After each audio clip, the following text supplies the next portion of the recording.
Hi, Senator Wyden. Can you tell us why you guys are calling on the Republicans to delay the vote on the tax bill? We're talking about $10 trillion worth of tax changes. When this was debated before, it was a bipartisan bill. They spent weeks and weeks, Democrats and Republicans, trying to find common ground. I'm the ranking Democrat on the Finance Committee. I haven't even been informed of the changes that have been apparently made here in the last 12 hours or so. What I do know from the news reports is there is no evidence that any of these changes, not one, go to benefit the middle class. It really just looks to me like they're rearranging the chairs at the country club. But why is Doug Jones's taking his seat so important before a vote should occur? Well, he is now the duly elected senator from Alabama. I mean, everyone understands about Scott Brown. I'm interested in making sure that when you have an election and there is a winner duly declared by the people of the state, in this case Alabama, they have a right to representation.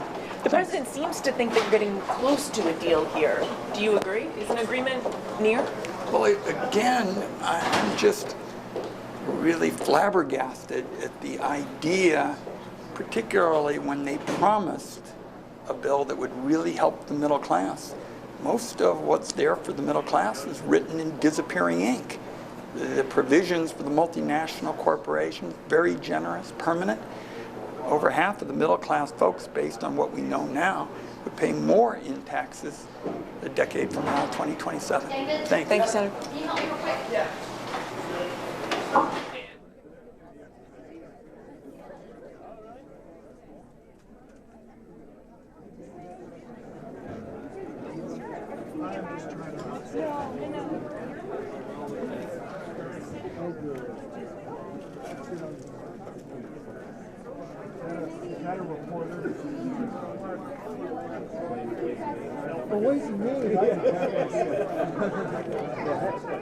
Oh, this is for Senate. You can just switch.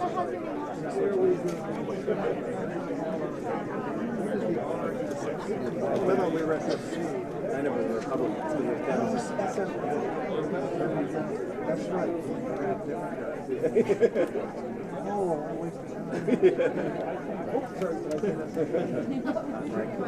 Right, I don't talk it. I've already got it.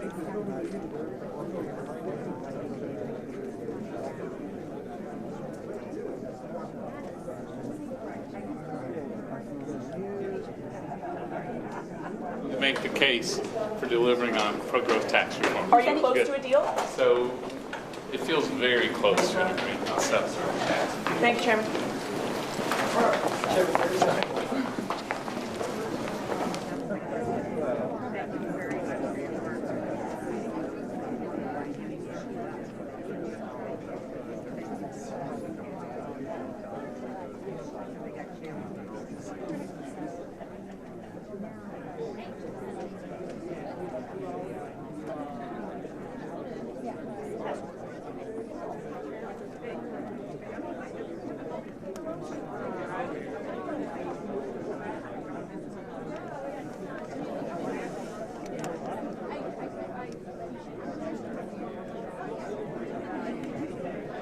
Something that this bill does not do. It hurts the middle class at the benefit of corporate America at rates they had never even dreamed they were going to get. So this is a big wet kiss to the corporate structure of the nation at the cost of middle class families. We want to drive those differences here and see if there's an opportunity. We'd like to have a score from the Joint Tax Committee and the CBO before there is a vote cast, and then we'd like to actually see what this bill looks like. So we'll look forward to that. Thanks, Senator.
Good afternoon, everyone.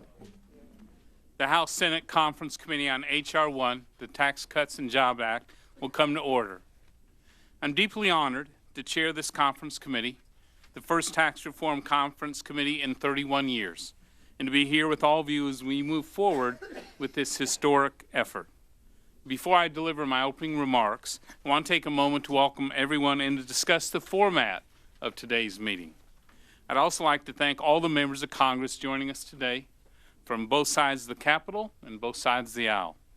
I also thank all the members of the House and Senate and our professional staff who've worked so hard on tax reform over the past several years. In particular, the members of the Ways and Means Committee and Senator Hatch in the Finance Committee. We will begin today's meeting with the opportunity for each conferee to make an opening statement of up to 3 minutes. In order to respect everyone's time and ensure each conferee has the opportunity to speak today, I'll be enforcing this time limit. Once opening statements are complete, we will turn to Tom Barthold, Chief of Staff for the Joint Committee on Taxation, to provide a brief overview of the House and Senate versions of the Tax Cuts and Jobs Act. After his presentation, conferees may question Mr. Barthold during that period, also in 3-minute increments. Finally, the chair will entertain unanimous consent requests to add statements and other materials into the record for this conference committee. With that, I now recognize myself for the purposes of delivering an opening statement.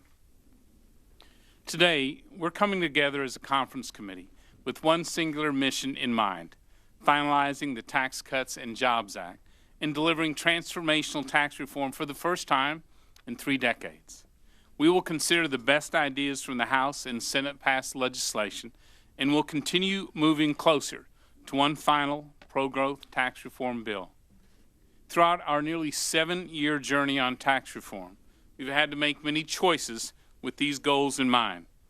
For the first time in history, create a tax code built for growth and to leapfrog America back into the world lead.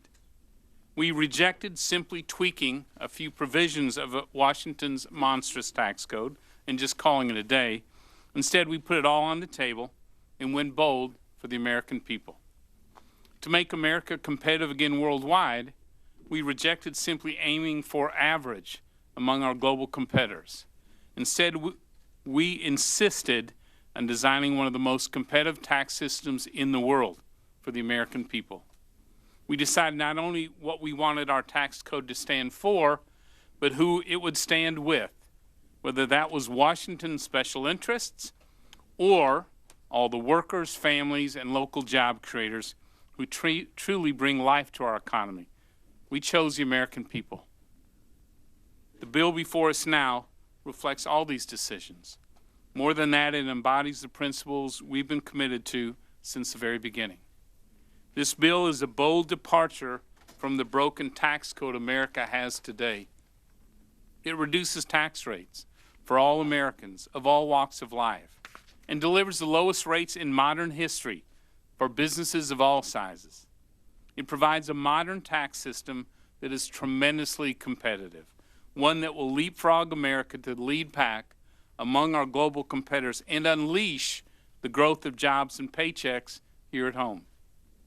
Above all, it makes clear that America's new tax code will be simple, fair, and focused on helping the American people, who, as President Reagan put it, are the only special interests that count.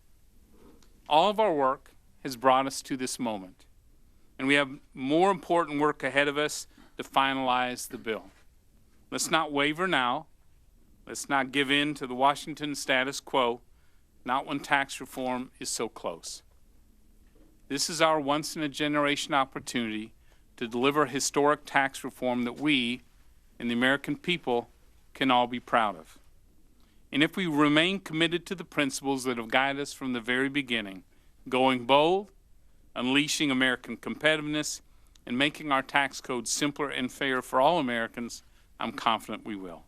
This time I recognize Senator Hatch for his opening remarks. Well, thank you so much, Mr. Chairman. I'm happy to be here with everybody, and this is one of the truly important aspects of our country, that we can sit an open meeting in front of everybody and talk about what we're going to do with regard to tax reform. I want to personally compliment Chairman Brady and the members of the House for the work that they've done on this. They've done a terrific job, both Democrats and Republicans, and I'm very proud of them. I also want to compliment our senators who have worked on the Finance Committee on these issues. We have good people there, and hopefully we can bring this thing to closure and do it in the best interest of our country. Thank you, Mr. Chairman. That's enough for me. Thank you, Chairman Hatch. I recognize Representative Richie Neal of Massachusetts. Thank you, Mr. Chairman. I'd like to be recognized first on a point of personal privilege. For what purpose? I would like to move that the conference committee postpone its work and activity until the new senator from the state of Alabama is sworn in to office, so that he might cast a vote based upon the precedent that was applied with the election of Scott Brown in Massachusetts in the Affordable Care Act. I second the motion. Thank you. So under the rules of the conference committee, that motion is not available, and we will continue. Might I be allowed to question the ruling of the chair? So, Mr. Neal, at this point, I'll recognize you for your opening statement. Thank you, Mr. Chairman. In light of last night's election, Mr. Chairman, I do not believe that we should be holding today's meeting. In fact, I think it's imperative that we respect the will of the people of Alabama and delay any further action on this tax bill until Senator-elect Jones can be seated. This situation is not unprecedented. As recently as 2010, during the debate on the ACA, my state of Massachusetts elected Scott Brown in a special election to succeed Ted Kennedy.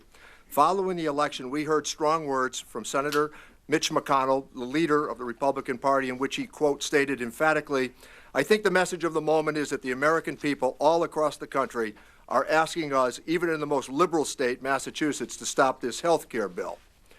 What did Democrats do? We waited and respected the will of the people of Massachusetts. Quite simply, even when it was hard and against our own politics, Democrats did the right thing and allowed Senator Brown to cast a vote on final passage of the ACA. I hope we could do the same today. Turning to the tax bill, the Ryan McConnell tax package is a bad deal for the American people. This legislation raises taxes on millions of middle-class families, increases the national debt by more than $2.3 trillion, and eliminates deductions that help Americans afford to go to college, buy a home, and pay for medical expenses. From kids with disabilities to students pursuing a higher education to seniors with Alzheimer's, this bill punishes Americans at every stage of life. And as the New York Times reported this weekend, given the Republican shift as to how they will tax income, the tax code for the first time substantially will punish the wage earner while providing massive benefits to corporation shareholders and partners. Mr. Chairman, we can do better, and this is, if nothing else, a missed opportunity. Democrats will focus on tax reform that provides relief to all members of the middle class with a tax cut that, unlike the Republican bill in front of us today, would actually provide them with some relief. Our Republican friends also claim that their bill helps small businesses. That's not what I'm hearing for business owners back home in Springfield, Massachusetts, who have been excluded from much of this relief. Let me also take into account the unique circumstances for Puerto Rico and the Virgin Islands. They have suffered terrible devastation and are still in the process of rebuilding and putting the pieces of their lives back together. The last thing they need is to get hit again. Finally, Republicans have shown their cards, and they're going to go after Medicare, Social Security, and Medicaid next to justify this tax cut. They argue that we can no longer afford these programs after yanking $2.3 trillion from federal expenditure. And I hope, Mr. Chairman, before we see the final version of this bill, that we'll have a full discussion and debate on the potential that has been suggested in media accounts that the top rate is being moved from 39.6% to 37% to accommodate individuals in America who are now complaining about the elimination of the state and local tax deduction. With that, I yield back my time. Thank you, Mr. Neal. Senator Wyden, you're recognized. Thank you, Mr. Chairman. The American people are witnessing a masterclass in how one political party, relying on secrecy, distortion, and brute force, can muscle an unpopular, deficit-exploding corporate giveaway to passage. This is the ultimate betrayal of the middle class. It doesn't give middle-class Americans the tax cuts they deserve now, and it takes away Medicare and Social Security later. News just broke that Republicans have reached a final agreement. So let's understand what's happening today is a sham. This is an obvious attempt to lend credibility to a baseless Republican talking point about following regular order. Nobody ought to mistake this conference for real debate, not when Republicans and special interest lobbyists have already wrapped up the real talks in secret. They're going to be throwing parties on K Street while middle-class parents are struggling to determine if their families are going to be among the millions of losers. From the top, Republicans have had an undivided focus on delivering the sweetest possible deal for the multinational corporations and the powerful. Permanent corporate breaks, huge new loopholes, a tax hike on 13 million middle-class taxpayers in the first year and millions more after that, and big new incentives for corporations to ship jobs overseas while tens of millions of Americans either go without health care or see their premiums jump. The details still leak out, but at every turn in the debate, more bad news for the middle class. A final bill will come with an astonishing price tag, and it's bound to do a terrible job getting help to those who need it. It's clear now that Republicans decided to pass on a final opportunity to take a different tack, to protect the middle class from harm. They reportedly settled on even bigger breaks for those at the top, a capstone on a budget-busting gift to corporations of the donor class. At first, the deficit hawks were quiet at the prospect of an unpaid-for tax bill piling onto the national debt, but they are screeching again, seizing on the deficits as a pretext to slash Medicare, Medicaid, Social Security, anti-hunger programs, and more. Colleagues, I close by saying it did not have to be this way. The tax code is broken. Democrats agree. 17 moderate Democrats asked again for a bipartisan bill. I've written, as the chairman knows, 2 full bipartisan tax reform bills. It did not have to be this way, and it is not too late for bold members on either side to reject this reckless partisan process, work on a bipartisan basis as Ronald Reagan did, and put the interests of the middle class first. I yield the balance of my time as chairman. As we discussed, I'd like to ask unanimous consent that Senator Murray's statement be entered into the record at this point. Without objection. Mr. Chairman, I have a motion in writing pertaining to the format of today's meeting at the desk, and I would urge its consideration. So thank you. Under the conference committee rules, the motion is not available. We will continue. Is it your ruling that you will not permit the motion to be presented? If I may, Representative. Then I would respectfully appeal the ruling of the chair. I understand your desire to muzzle this conference, but I would urge my motion. Thank you, Mr. Doggett, if you would. Mr. Chairman, in that case, I would offer another motion that is at the desk. That is a privileged motion under both the Senate and the House rules, and would urge its consideration at this time, and it is consistent with the rules of the House and Senate and of this conference. Thank you, Mr. Doggett. We will return to regular order. Regular order is to consider privileged motions when they're offered, even if you don't want to consider them, Mr. President. Mr. Chairman, we're operating under House and Senate and conference rules, not Putin rules. So it has been a long time since we've had a conference committee. Let's remind each other of the rules. There are few rules that govern how we conduct meetings of the conference committee, other than that we have at least one public meeting, which we are doing today. As I advised in advance, the purpose of this meeting is to allow our members on both sides of the aisle to make statements and ask technical questions of Mr. Bartold of the Joint Committee on Taxation. With that, Mr. Chairman, I have a highly privileged motion under the rules of the House and Senate that are applicable to this conference, calling for an adjournment under certain conditions, and I urge that motion. So that motion is not available? Motion is available. And you will not interrupt again until we've let Mr. Nunes continue this hearing. Well, I will interrupt until you honor the motion and follow the rules, Mr. Chairman. Yeah, thank you. It is regular order. Thank you. Mr. Nunes, you're recognized.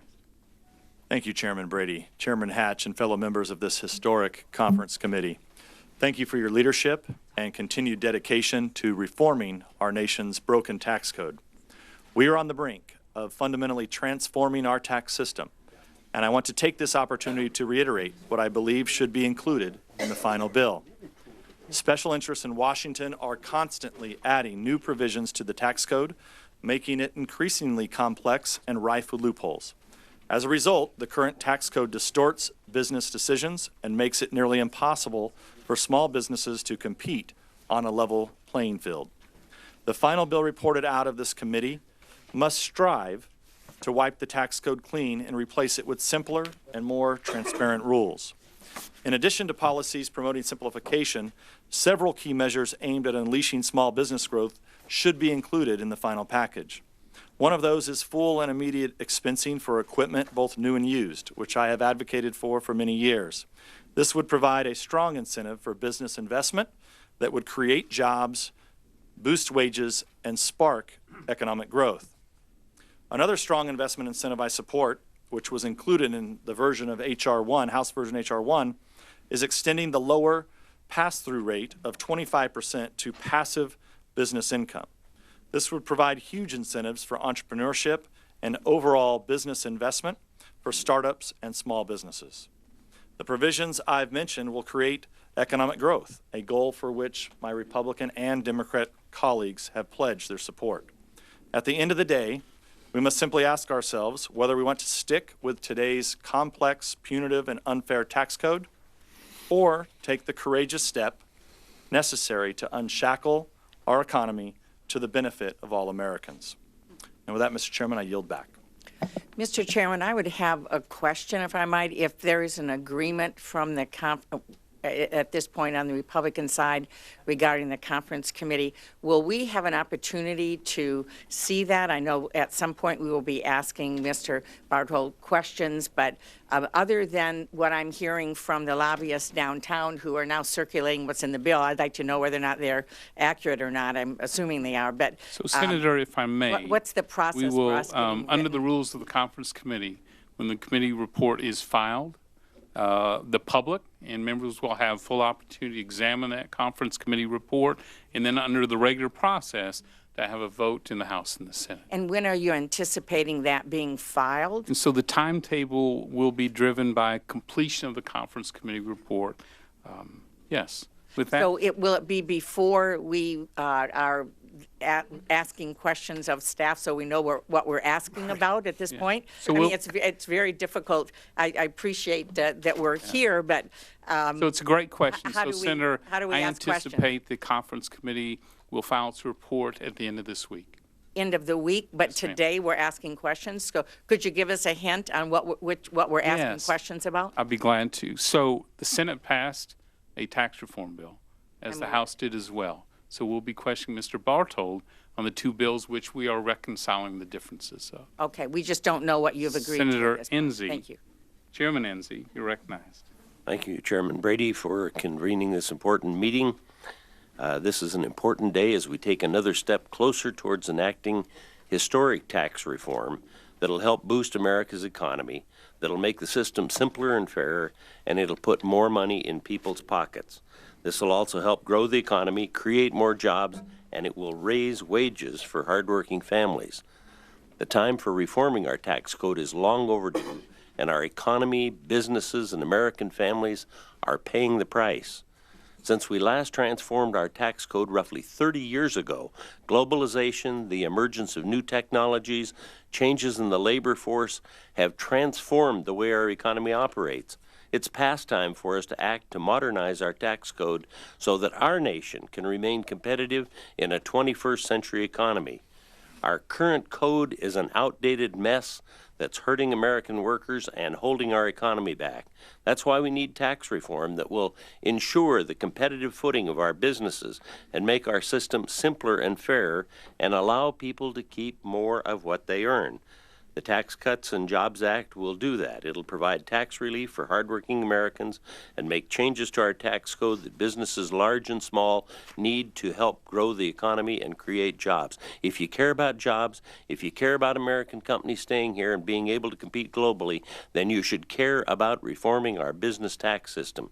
America has the fourth highest corporate tax rate in the world. We need to encourage companies to remain in the United States and bring back their overseas money to increase the number of jobs here in the United States. Lowering our uncommonly high, uncompetitive business tax rate would be one of the quickest ways to solve that problem. It's time to make America a more inviting place to invest, to do business, and create jobs. This bill will also provide relief to small family-owned businesses. Small businesses are the nation's economic engine and currently employ the majority of the private sector, particularly in Wyoming. These small businesses are part of the backbone of our communities, and we want to have the opportunity to grow and provide more jobs. I join my colleagues today not only as the chairman of the Senate Budget Committee and a member of the Finance Committee, but also as an accountant and former small business owner. I believe this bill will make critical and long-due changes to our tax code that will jumpstart our economy. I yield the floor. Thank you, Mr. Chairman. Representative Levin, you're recognized for an opening statement. Thank you, Mr. Chairman. The headline here says Republicans say they have a deal on tax bill, and we're having a conference committee on two bills that passed the two houses. This is indeed a mockery. The horse is out of the barn, but it's limping, and it's limping badly. Of all the fake claims we've heard over the last few months, the greatest is that the Republican tax bills are focused on helping the middle class. And it's interesting, in your language, you kind of drop that. Why? Because the truth is that millions of middle-income Americans would be forced to pay higher taxes under these bills. In 2019, nearly 13 million Americans with incomes below $200,000 a year would pay higher taxes under both the House and Senate bills. By 2027, over 32 million would pay higher taxes under the House bill and nearly 38 million under the Senate bill. Tell us what it is in your bill if you'll take it from out under the table. These higher taxes come from Republican proposals to limit the state and local tax deduction and other provisions. The Republican claim that their bills are aimed at helping the middle class truly deserves 4 Pinocchios. It's so bad, I hope those that check the facts will add a 5th Pinocchio to this bill. The second outrage is the myth that tax cuts for the top pay for themselves, and that the $2.3 trillion in new debt that would be amassed under the GOP tax changes will be erased by economic growth. In reality, the middle class will get stuck with the bill for this debt, either through a future deficit tax or through cuts to programs they depend on, such as Medicare. Meanwhile, those earning over $1 million a year will get an average tax cut of over $73,000 in 2019 under Republican proposals, at least those that we've seen, and it may even be worse as you're lowering the rate on the upper income. This is truly class warfare, Republican warfare against the middle class and all who aspire. You are working in desperation, not in deliberation. You will create new tax holes that will plague us for years, and slapdash proposals supposedly designed to reduce the offshoring of American companies and jobs may actually make the problem worse. I was going to write, we need to hit the pause button before it's too late. You've made it too late, a mockery out of this process. Thank you, Mr. Levin. Senator Sanders, you're recognized for an opening statement. Thank you, Mr. Chairman. Mr. Chairman, as I think you well know and everybody at this table understands, this conference, so-called conference committee, is a farce. According to media reports, the final legislation has already been completed. This legislation, which will have a major impact on our economy, has not had one public hearing. Not hearing from economists, from governors, from mayors, from the business community, from ordinary Americans as to what the impact of this legislation will be. This is legislation written for wealthy campaign contributors, and I want to congratulate some of my Republican colleagues for being honest about that. What they said publicly is if they don't pass this bill, their wealthy friends will stop contributing. I appreciate that honesty.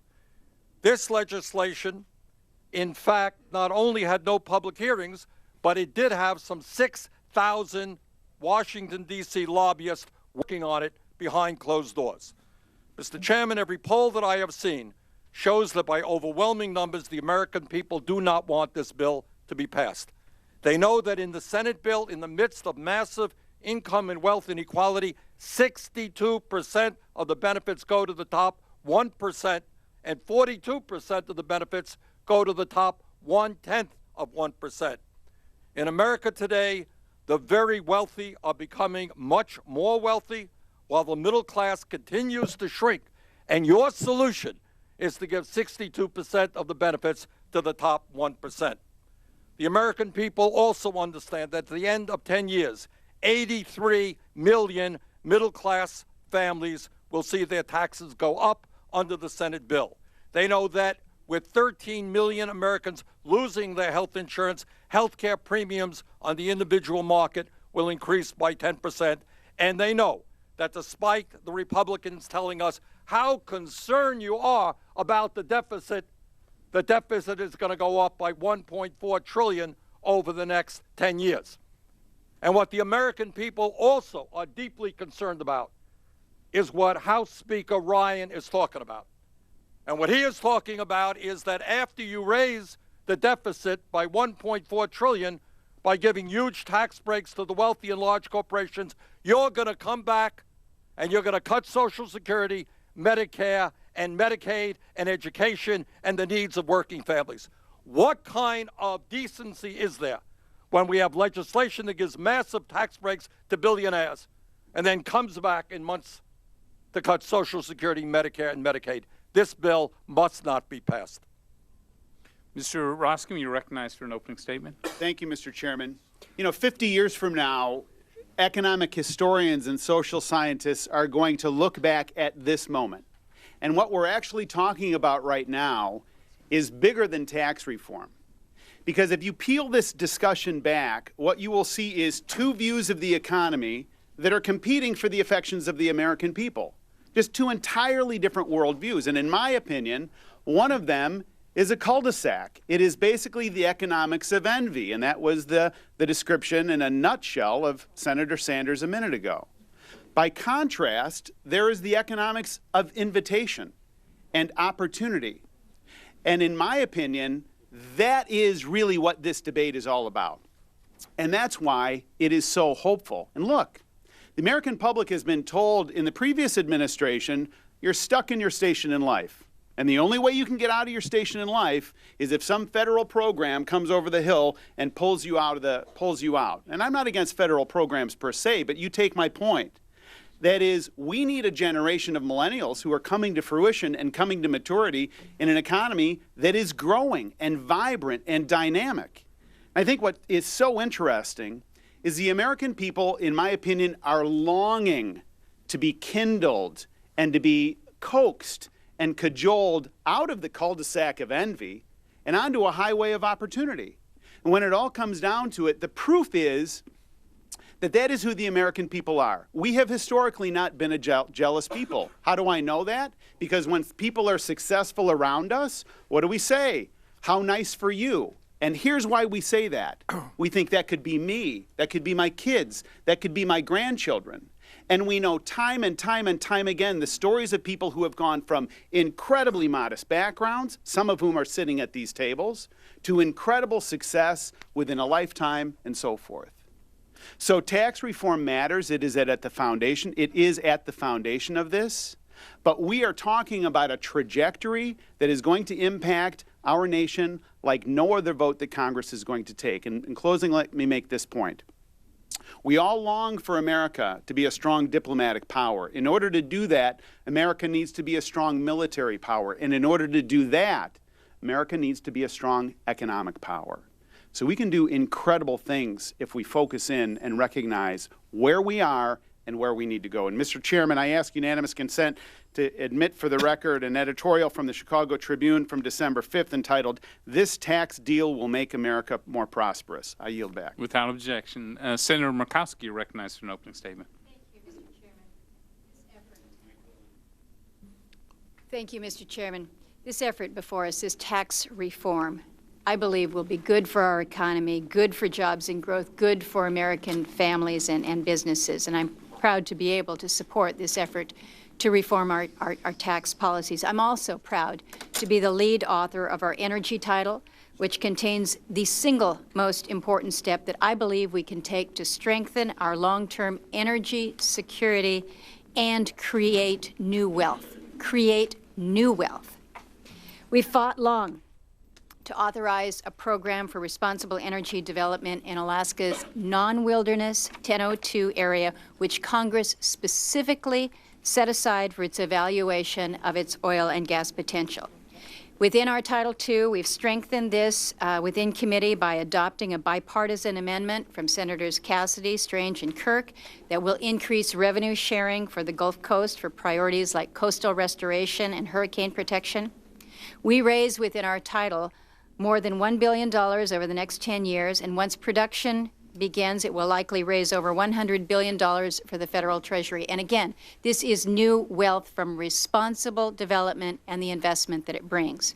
We create thousands of jobs in Alaska and across the country. We help to keep energy affordable, effectively providing families and businesses with an energy tax cut. We will protect our national security by reducing foreign oil dependence, helping our West Coast states, particularly states like Washington and California, that their refineries receive the jobs here. And, Mr. Chairman, none of this comes at the expense of our environment or sacrificing our local voices. Alaskans know how to produce energy while protecting the environment, and thanks to new technologies, the footprint of development is even smaller than ever. Our language is fully protective. We do not waive any environmental review process or consultation requirements with Alaska Native peoples in any way. All we limit is surface development to 2,000 federal acres. That's just 1/10,000th of all of ANWR. So, Mr. Chairman, it's time to open up the 1002 area, and it's time to reform our broken tax code. Thank you. Thank you. Mr. Dog, you're recognized for an opening statement. Thank you very much, Mr. Chairman. I would respectfully move that the conference committee stand adjourned with its work unfinished until the Secretary of the Treasury, Stephen Mnuchin, together with the Director of the Office of Tax Analysis, can be present for questioning, but no later than 2 p.m. Monday, December the 18th. I second the motion. Second the motion. Thank you. That motion is not available. We will reserve. Mr. Chairman, appeal the ruling of the chair. So that motion is also not available. All right. So let me Mr. go Chairman, back over the committee rules. Well, So, what are the format committee rules today. other than we do whatever you want? So the reminder. Is there any other rule? So Mr. Doggett. Please don't take this reminder out of my time. So Mr. Doggett's reminder is that there are few rules that govern this committee, other than that we have at least one public meeting. We hear out our views upon these two different tax reform vehicles and express our desire of what we need to do to move forward on tax reform. So I recognize you for an opening statement. For how much time? So 3 minutes, yes, sir. Thank you very much, Mr. Chairman. I understand your fear of having anyone record a vote in the process of this entire conference committee. I would just remind you, this is the United States Congress, not the Duma. This is a privilege motion under the rules of both the House and the Senate, and it ought to be considered. You know, there is considerable harm done by this bill, driving up the national debt to an incredible level that will allow you to use that as an excuse to undermine Medicare and educational opportunity and the entire social services net to protect people across this country, not to mention the effect on law enforcement and our national infrastructure. There is the great harm that you do in favoring those at the top at the expense of students, of those that are sick, of others that lose their deduction under this bill. That widening of the income gap is a great wrong. There is great wrong in the fact that you decide to create giant new loopholes in all these secret meetings you've been having, giant new loopholes that will lead to the outsourcing of more American jobs abroad that create an incentive for multinationals to move jobs abroad. But you know, all of these wrongs, and the wrongs that I've heard my fellow colleagues talk about today and that I know others will speak about, they are not the greatest wrong that is occurring here. What we are seeing today with this authoritarian rule, with the kind of approach that is much closer to all those third world authoritarian figures that Donald Trump likes to be so close to, what we are seeing is a steady erosion of democracy here in the People's House and in this Congress. Republicans have decided it's a little bit easier to force through legislation if you don't conduct a public hearing on that legislation. And so when it came to taking away health care from millions of Americans, they chose not to have a hearing on the bill. And they've decided that it's a little easier, particularly with the Trump administration, if you never have any official from the administration with the courage to come and answer questions about the total hypocrisy between what the president tweets and what they're doing in this House, in this Congress. They have decided that it is a little easier to approve legislation if you don't allow members of the business community and academia and just ordinary citizens to come here and comment on this. And today, in the height of absurdity, minutes after they have announced that they have an agreed bill, we don't have that bill here. We're told to make speeches and ask questions to joint tax about a bill they have but they're not disclosing. We're to ask questions about a bill that was but it may not be currently the bill. What we do know is that this entire process is a great Thank lie you. wrapped in a lie. Thank you, It's a Mr. sneak Doggett. attack on America. All I time has yield back. expired. So, Representative Black, you're recognized for an opening statement. Thank you, Mr. Chairman. It really is a pleasure to be here with my colleagues from both chambers for this very important discussion on H.R. 1, the Tax Cuts and Jobs Act. Our conversation today in this conference committee meeting represents an important moment for the American people. It's yet another essential step in the right direction. And it's a moment that reminds us to think back of how far we've come and how close we are to delivering a much-needed tax relief for hardworking, middle-income Americans. Without question, tax reform has long been a priority for Republicans in Congress. During my 7 years here in the House serving on the Ways and Means Committee, we have studied, we've considered, and we've outlined the sorts of reform that could provide real benefits for the American people. Following last year's election, we knew that this is our year to finally make tax reform a reality. We've been preparing for a long time for this day, and I'm grateful for the President's support of our work on every step of the way. Earlier this fall, I was especially pleased when both chambers agreed to the same budget, which marked a major step forward with our shared priority for a once-in-a-generation tax reform. Yes, we are still working out our differences between the House and the Senate tax bills, but I'm encouraged that we've always agreed on the same principles. First and foremost, we all recognize the need to do something about a heavy tax burden weighing down hardworking Americans and holding back job creators. We also recognize that the tax code is too complicated and must be simplified. Through tax reform, we can help low and middle income Americans see more of their hard-earned paychecks, and we can empower entrepreneurs and small businesses to continue opening, operating, and expanding on Main Street. We can make it easier for everyone to navigate the needlessly burdensome tax system. And while the numbers understandably vary between the House and the Senate passed versions of the Tax Cuts and Jobs Act, both promise the economic jolt that our country needs badly. For example, an average middle-income family of four, the House-passed bill would mean a tax cut of nearly $1,200. And in my home state of Tennessee, the House-passed bill would create more than 18,000 new jobs and allow families to see nearly $2,000 increase in their wages. And I mention this to remind everyone that we are talking about real money for real people. And despite what the critics may say, this is not just a tax cut for the wealthy. It's not a tax increase on the poor, and it's not an attack on middle class. The truth is that our conservative tax reform delivers tax relief at every income level, and it protects more hard-earned dollars from taxes. Thank you, Mr. Chairman, and I yield back the balance of my time. Senator Cornyn, you're recognized for an opening statement. Well, thank you, Chairman Brady. I'd like to thank you and all of our House colleagues for your tremendous work and partnership in this effort, bringing us to this point. I also want to thank my leader, Chairman Hatch of the Finance Committee, who has done a tremendous job, and all of my colleagues on the Senate Finance Committee for their tremendous work. I also want to acknowledge the Chairman Enzi's work. This all started with a budget resolution, which gave us the ability to move forward as we have and bring us to this point. So many people have said that tax reform couldn't be done. It's too hard, and that's the reason it hadn't been done since 1986. No one will agree on how to simplify it, they said. Nobody knows how to make it fair. Nobody knows how to ease the tax burden on working Americans and the middle class. But today I'm glad to say that those naysayers were wrong. Not only have we passed comprehensive tax reform in both of our respective chambers, we've also done it in a way that will help all Americans. We've lowered rates. The child tax credit has been doubled, and the standard deduction has been doubled as well.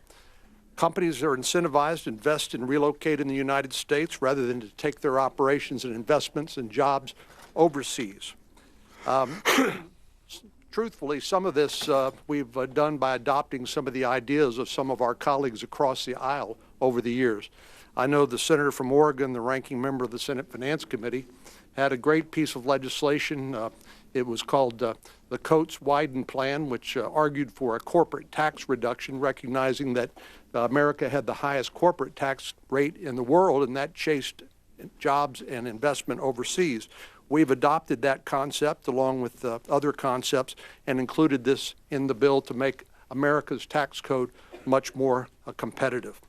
I would say that it's interesting listening to our friends across the aisle who seem to make 4 arguments. They said, we haven't seen the bill, and then they proceed to criticize what they think is in the bill. Then they complain about this process, saying they haven't been able to participate when they have voluntarily chosen not to participate in the process. But I'm proud of what we've been able to do to simplify the code, to reduce rates, and to make America more competitive. We simply don't have to settle for the same old status quo that we've seen over the last few years with anemic economic growth and insufficient job creation. I believe with Mr. Roskin, as he said, this is a tax reform plan that is optimistic and will provide great opportunities, increases in wages, more take-home pay, and more jobs and investment created right here in America. We reject this idea that America cannot do any better than the status quo, which seems to be the attitude of our colleagues across the aisle. Point of personal privilege, Thank you. Chairman, for 30 seconds. So, Senator, we'll have an opportunity either for a second round or one of your colleagues to yield to you. I will recognize Representative Noem. My guess is she's not yielding to you for your opening statement. Thank you, Mr. Chairman. And Mr. Chairman, I want to thank you for your leadership throughout this process. You've let us be legislators. And I think that has given us the good options that we have before us today, and I really appreciate that. I come to this table today as a farmer and as a rancher, a small business owner, but most importantly as a mom. I came here to make sure that our tax code reflects the priorities that we have in this country, and I came to fight for those in South Dakota who haven't been heard before. You know, the average household income in my home state of South Dakota is $54,000 per year. And in South Dakota, our folks pay double the national average in energy costs. That means they have very little extra money to spend on their families, do something for fun, or keep in a savings account.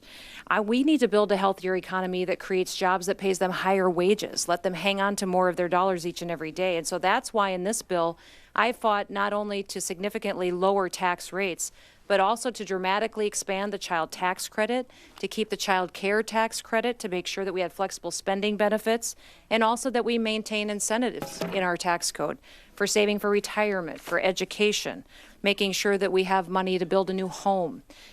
Those are tools that families can use to give their kids a good start. And when those same kids grow up, I'm fighting to make sure that they can find good, high-paying jobs in America. We have to make sure that our farmers and our ranchers and our small businesses can thrive under this new tax code. In the House bill, we fully and permanently repealed the death tax. And I want to thank the chairman for that, for getting rid of that un-American, unfair tax. We give people better expensing tools, and in the House bill, we drive down the rate for small businesses and keep an interest deductibility option for those as well.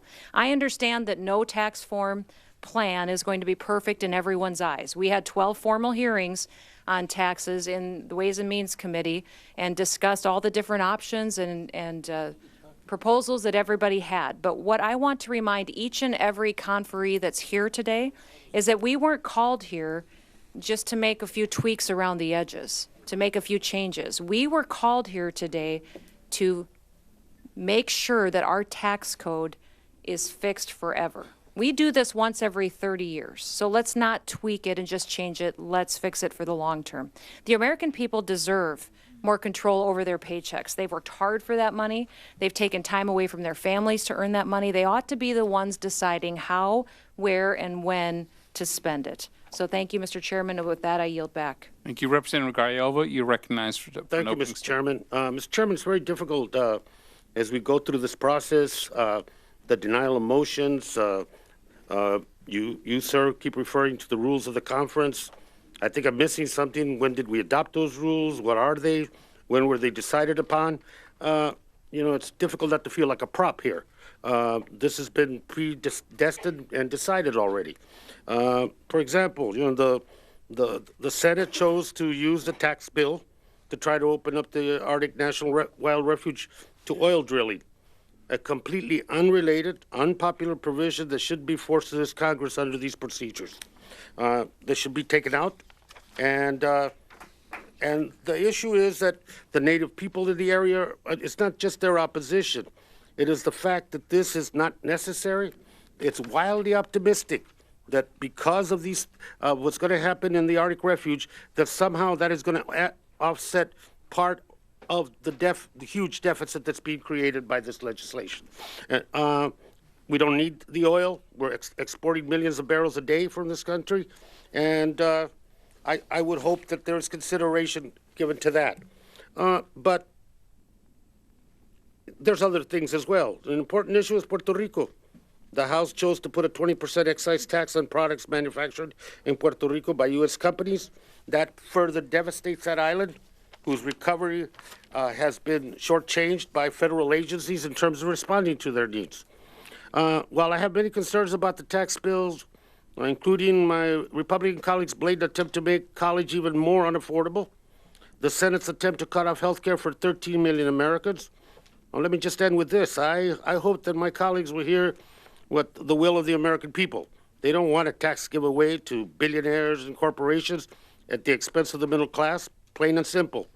They don't want working families to have to carry the burden of this and to risk Social Security, Medicare, and Medicaid in the future as a justification and a self-fulfilling prophecy that's generated by this tax bill. This is not the politics of envy that I'm talking about. These are the politics of fairness. And this bill is not fair to the vast, vast majority of the American people. It is because it's a vehicle to get things done that normally would not pass through the regular process in Congress. And the secretness of it and the fact that some of us feel like props here as part of this, something that's already been decided, I think the American people feel the same way. And with that, I yield back. Senator Cantwell, you're recognized for an opening statement. The House and Senate bills severely undermine the means by which we build affordable housing for working class families in America. The low-income housing tax credit was enacted as part of the 1986 Act and had bipartisan support. Senator Hatch and I believe that we should be expanding the affordable tax credit. 9 members of the Finance Committee, including 5 Republican members, are co-sponsors of the bill. In fact, 4 Republican co-sponsors of the affordable housing tax credit expansion are sitting on this conference committee, as well as 3 Democratic co-sponsors. Yet the tax bill before us today goes in the opposite direction, with potentially crippling impact on our nation's most important program for building and preserving affordable housing. Nearly 20 million Americans are in this crisis of affordability. Look at what's happening now in the states of Texas and Florida as they face the crisis of rebuilding after the hurricanes. Under the House proposal, the tax-exempt status for private activity bonds would be eliminated, including for multi-housing bonds, which would account for about half of all the housing production under the low-income housing tax credit. I keep hearing justifications for getting rid of the bonds because some people don't like the activities that they support, but tell me which ones that you don't support that for housing. If it is the case, preserve the housing credit. According to an estimate, as many as 800,000 fewer units will be built over the next 10 years because of this House language. Now, the Senate has problems as well, and obviously we want to make sure that our colleagues understand that investors who currently are able to deduct losses generated in the investment as a result of the limit on the rents to make sure that housing is affordable. Affordable housing projects do not earn returns for their investors like private real estate. So reducing the top rate does not provide a benefit and will not increase an incentive. It is because the tax deduction investors take under the proposal will be worth considerably less at 20% compared to the 35% rate. The result is investors will pay less for the given credit, and we estimate as about $2 billion less, 200,000 units, about a 15% reduction. As well as the beat erosion, trying to focus on foreign corporations, we believe that there are those who are investing along with J.P. Morgan Chase and Citigroup that account for about $1.5 to $2 billion of investment annually that also will be reduced, making about 10 to 15% less available for investment in affordable housing. These three things taken together will probably, if all impacted the way this bill's written, reduce by 50% the amount of affordable housing when we need to be going in the rest of the direction. I yield to my colleague. I thank my colleague. I'm going to be very brief. The senator from Texas just said the Republican bill is following the lead of the only bipartisan tax reform bill. That The gentlelady's time statement has could not expired. be further from the truth. Thank you. He is talking about the Republican bill, territorial Senator Cantwell's taxation, time has expired. rather than keeping Senator jobs here. Cantwell's time has expired. Mr. Chairman, parliamentary inquiry. So, that motion is not available in the conference. Not even a committee. motion, it's a question as to procedure, Mr. Chairman. so, Questions of procedure are not so the available. format. So the format of the conference committee is one round of statements, opening statements, followed by a second round of questioning of Mr. Barthold about the two bills that are being considered for. I appreciate that, but when can questions as to procedure as to how the conference will continue? For example, will this conference be able to reconvene and have questions of whatever is the final bill of Mr. Bartow? Will we get a score of the Joint Tax Committee and CBO before a final vote? Will there be an opportunity for motions and amendments to be offered? Will we convene again? I mean, I think that those are legitimate questions, certainly in the greatest deliberative body in the world. This is Thank not you, Cuba. Senator. So This the is the rules United of the, States of America. Thank you, Senator. So the rules of the conference committee are that when the conference committee is reported, members as well as the public will have an opportunity to examine it, review it, and deliberate on it before it goes to the House and Senate for a vote. Will it have a CBO, a JCT score? Will we So, be able to ask questions? You will have an opportunity to question Mr. Barthold ahead of On a bill that doesn't exist. We're getting criticized for making comments about bills that don't exist. We don't know what the bill is. We know what the Senate passed, we know what the House passed, but we don't know what this bill is. Thank you. So what am I might as well ask about questions in March. Thank you, Senator. So, Mr. Bishop, you're recognized for your opening statement. Mr. Chairman, I'm confused. Do I have to be demagogic or can I just talk? Probably can do both. Okay, I'll try that. I realize, first of all, Mr. Chairman, I want to thank you, maybe Chairman Roscom, for letting me bend your ears on a whole range of questions on this entire bill. But I would like to focus on maybe Title II of this particular provision.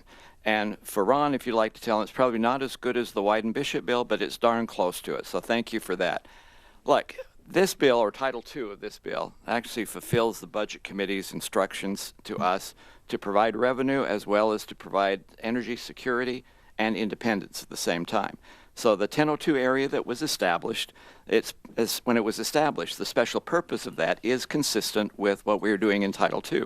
This has the support of the entire Alaska delegation. Okay, not many of them, but they are united in the delegation. Has supported the Alaska people, also the natives who live in that area of Alaska. They realize, as we all do, that this area, especially Title II, will provide well-paying jobs for the middle-class families, as well as producing a source of energy for the rest of us. And let's face it, we're talking about 2,000 acres in a 19 million acre reserve. That's what the 1002 area is. And so I'm very proud of the Title II in this. It does continue. It will promote a pro-job, pro-environment, pro-growth, pro-American energy legislation. It will produce increases in energy. At the same time, it will help cut taxes for average middle-income American families. That's what we're trying to do. That's what we're going forward with. And I'm very proud of that particular section, and I appreciate all those who've worked so hard on that. I'll yield back. Thank you, Mr. Bishop. Senator Thune, you're recognized for an opening statement. Thank you, Mr. Chairman, and I want to thank you and Senators Hatch, Enzi, Murkowski on our side and their counterparts on the House side, or on the Senate side, on the House side, for getting us where we are today. And let me just say, with respect to my colleagues in the Senate who have protested the process, as well as those in the House, that in the Senate, I got on the Finance Committee in 2011. I got on that committee because, like everybody else, if you're in the Senate, you're in the House, you want to be on Finance or Ways and Means, because that's where you do big stuff like tax reform. So I came on in 2011. Since 2011, we have had no fewer than 70 hearings on tax reform. And in 2015, under Chairman Hatch's leadership, we had 5 working groups that studied various aspects of the tax code. They were bipartisan working groups. And the product of the working group that I led, along with Senator Cardin, resulted in this. These are recommendations for tax reform. A lot of these are Democrat ideas, they're Republican ideas, much of which is included in this bill. The substance of this bill is very bipartisan, even though our colleagues like to think that the process was not. When we marked it up in the Senate Finance Committee, we spent 23 hours doing it over several days. I know that the House Ways and Means Committee had a multi-day markup as well. There were 63 Democrat amendments that were voted on during the markup in the Senate Finance Committee. So anybody that suggests this has not been a normal, regular order process is just missing the facts. And the other fact I want to point out, because it's been mentioned a lot today, is that, you know, who's going to benefit from this? We came at this with a couple of objectives, one of which was to deliver meaningful tax relief to middle-income families. And, you know, you can argue about distribution tables, which I think the distribution tables reflect that. But there are some basic objective facts that are just undeniable. One of which is that this proposal doubles the standard deduction. Another which is it doubles the child tax credit. Another is that it lowers rates. And so if you look at what that impact is on a typical family in South Dakota, my colleague from South Dakota talked about the average income, but let's take a family of 4 with a combined annual income of $73,000 a year. Under the Senate bill, and I think the House bill as we merge them together will be very similar, that family would get a $2,200 tax cut, which represents a 60% reduction over what they're paying under current law. Now, one of my colleagues over here, former colleagues on the House side, mentioned something about Pinocchios earlier on. And there was actually a number of our Democrat colleagues in the Senate who got up earlier this year and were attacking the Senate bill. And this is what the Washington Post fact checker said about their comments. In their haste to condemn the GOP tax plan, Democrats have spread far and wide the false claim that families making less than $86,100 on average will face a hefty tax hike. Actually, it's the opposite. The gentleman's time has expired. The Washington Post gave that statement for Pinocchios. The gentleman's time has expired. Representative Cash, you're recognized for an Thank you, opening Mr. statement. Chairman. Just a quick question before I begin my statement. Would it be more constructive for the committee to review the reports, the press reports of the final details on Twitter that are all spilling out now from various sources in K Street, rather than... Yeah, the gentlelady is recognized for opening statement. Thank you, Mr. Chairman. Well, members, here we are 2 weeks before Christmas, and the Republican tax bill is one that Ebenezer Scrooge would love. It is a big bah humbug for the families and communities that we represent back home. It raises taxes on millions of middle-class families while showering big corporations and the super rich with huge tax cuts and new loopholes. It is unfair, and it will squeeze middle-class families. And it does this by adding over $2.3 trillion to the national debt, crowding out our ability to invest in modern infrastructure, in medical research, in education, our national security, and more. And any crumbs thrown to working families and retirees are likely to be eaten up by the GOP plan to ask those who rely on Medicare and Medicaid to pay more. So just like Charles Dickens' Christmas Carol, I'm sure my Republican colleagues are being haunted by the ghost of Christmas past, present, and future.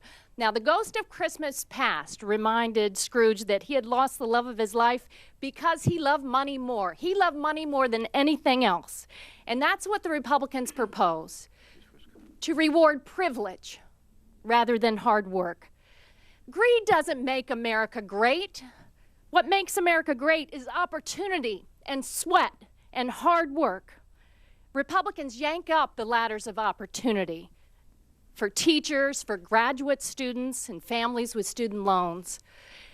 Recall the ghost of Christmas present. He informed Scrooge that Tiny Tim would die soon unless Scrooge changed his ways. Well, Republicans take aim at Tiny Tim and millions of other families all across America by eliminating health coverage and raising health care costs on millions more. Americans with pre-existing conditions will be priced out of the market because you are destroying the Affordable Care Act health care pool.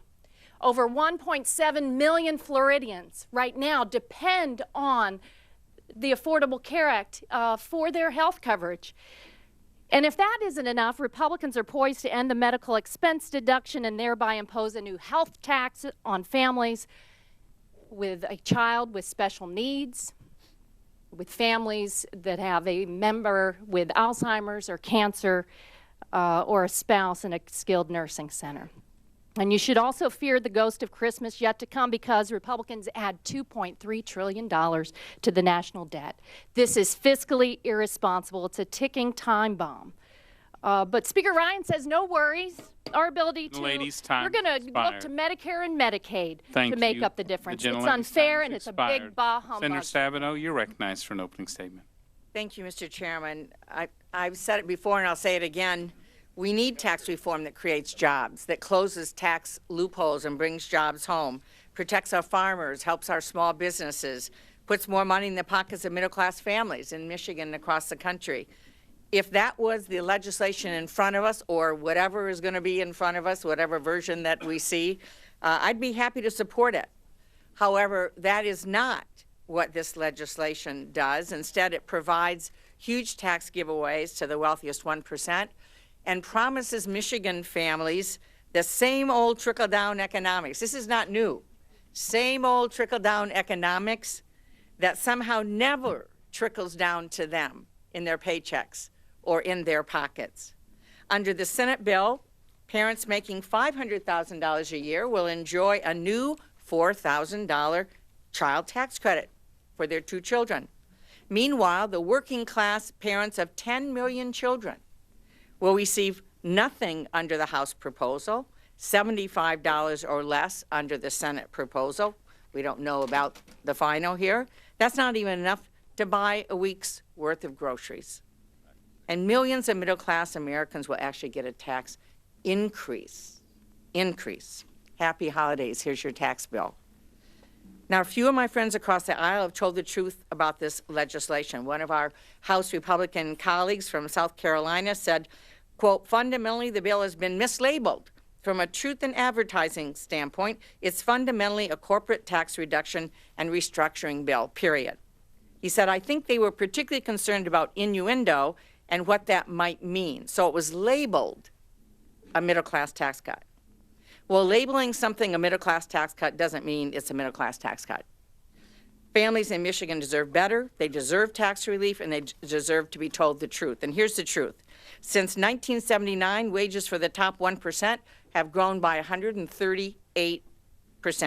Meanwhile, the vast majority of American workers have seen their wages stagnate or go down.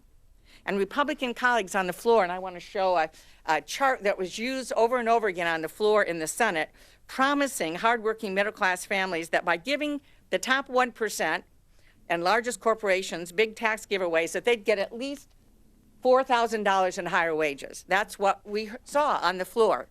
Well, Mr. Chairman, the proof is in your paycheck. That's what we say in Michigan. The proof is in your paycheck. If my Republican colleagues are serious about putting money in the pockets of the middle class, I urge you to write it into the bill. Keep the promise that you are making by writing it into the bill, that this doesn't take effect unless people get at least $4,000 in increased wages. For working families in Michigan, the proof is in their paycheck, and I would move the conference committee not vote to approve the conference report until joint tax and the Congressional Budget Office determined that in 2020, average wages will go up by at least $4,000. Thank you, Senator. I made a motion, Mr. Chairman. Thank you, Senator. Gentlelady's time has expired. Mr. Young, I would you are appeal the ruling of the chair, Mr. Chairman. Thank you, Ms. Thank you. So members will be respectful of each other's time. Thank you, Let's Mr. set that Chairman, example. and thank you, the chairman from the Senate, Orrin Hatch, and thank you, Lisa Murkowski. I will tell you one thing about this. I'm quite pleased to back up Lisa Murkowski's position on the energy part with my chairman, Mr. Bishop, on ANWR. This is crucially important to the nation. It's vitally important. And I can remember when we had good senators and we had good environmental members that voted for this when we created this bill. The 1002 areas were open. Both sides agreed.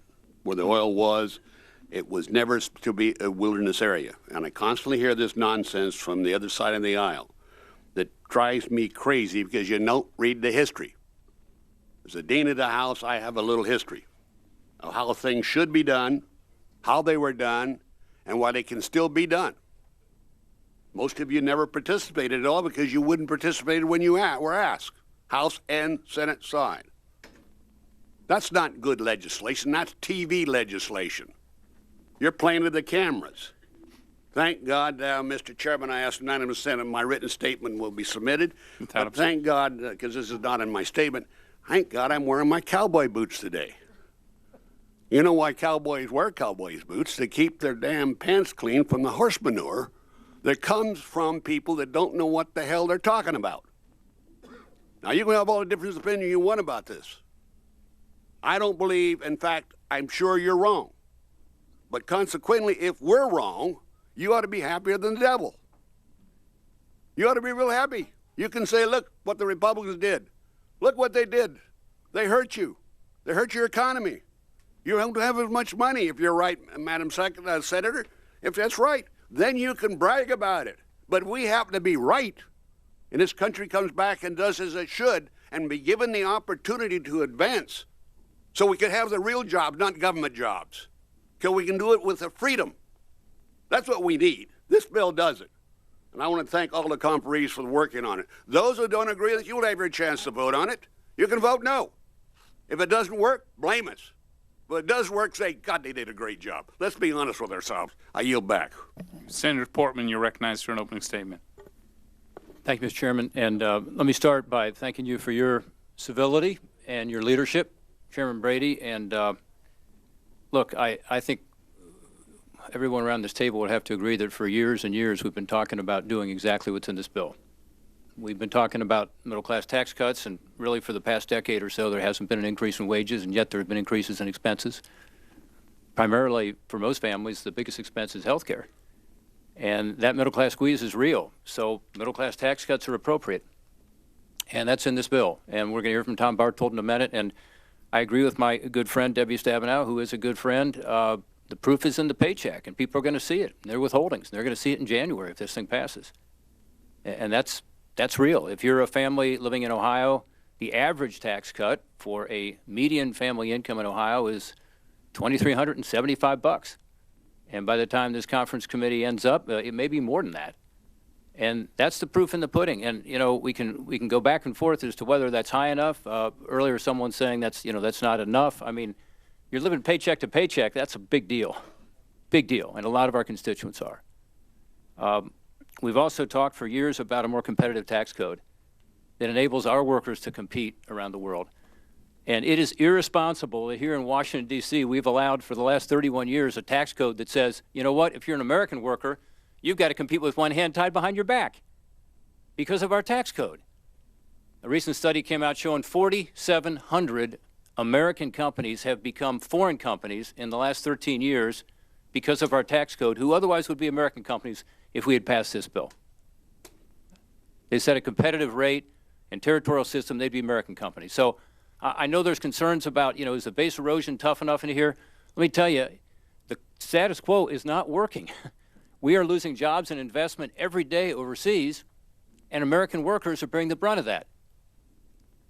And the statistics are there. And last year, 3 times as many companies were taken over by foreign companies as American companies buying those foreign companies. So it's happening. It's happening in your district. It's happening in your state. Companies don't like to talk about it, but it's true. And by the way, when they leave, you know what they do? They take their jobs and investment with them. We did a study in the Permanent Subcommittee Investigations, bipartisan study, and we have example after example of companies that chose to invert, who went overseas, and they didn't just go overseas with the headquarters. They took jobs and investment with them. Doesn't count the bigger problem, which is companies getting acquired by foreign companies. So this is what's happening, and that's what this tax reform is intended to reverse, and I believe it will. I strongly believe that. We had a bipartisan working group 2.5 years ago. There were 5 of them, one for every area of the tax code. So the notion is we haven't looked at tax reform. This is new.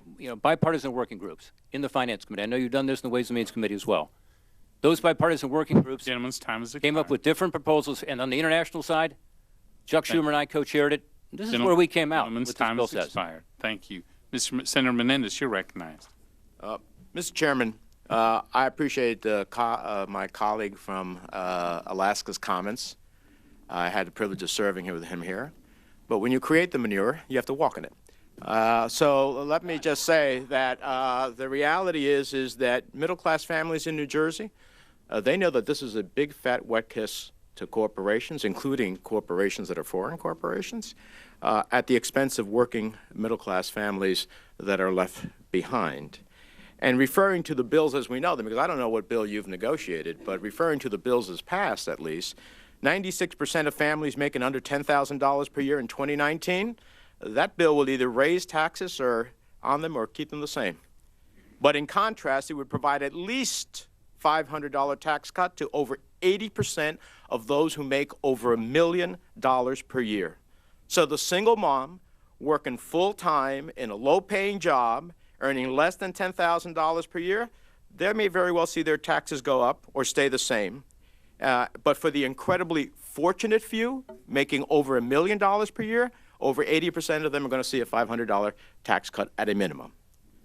Look at the state and local tax deduction, which 1.8 million New Jerseyans, a full 40% of my state, uses to avoid being double taxed on the same dollar, deducting a total of $32 billion. Do the House and Senate bills preserve the state and local tax deductions for corporations? Yes. Do the House and Senate bills preserve the state and local taxes for individuals and families? No.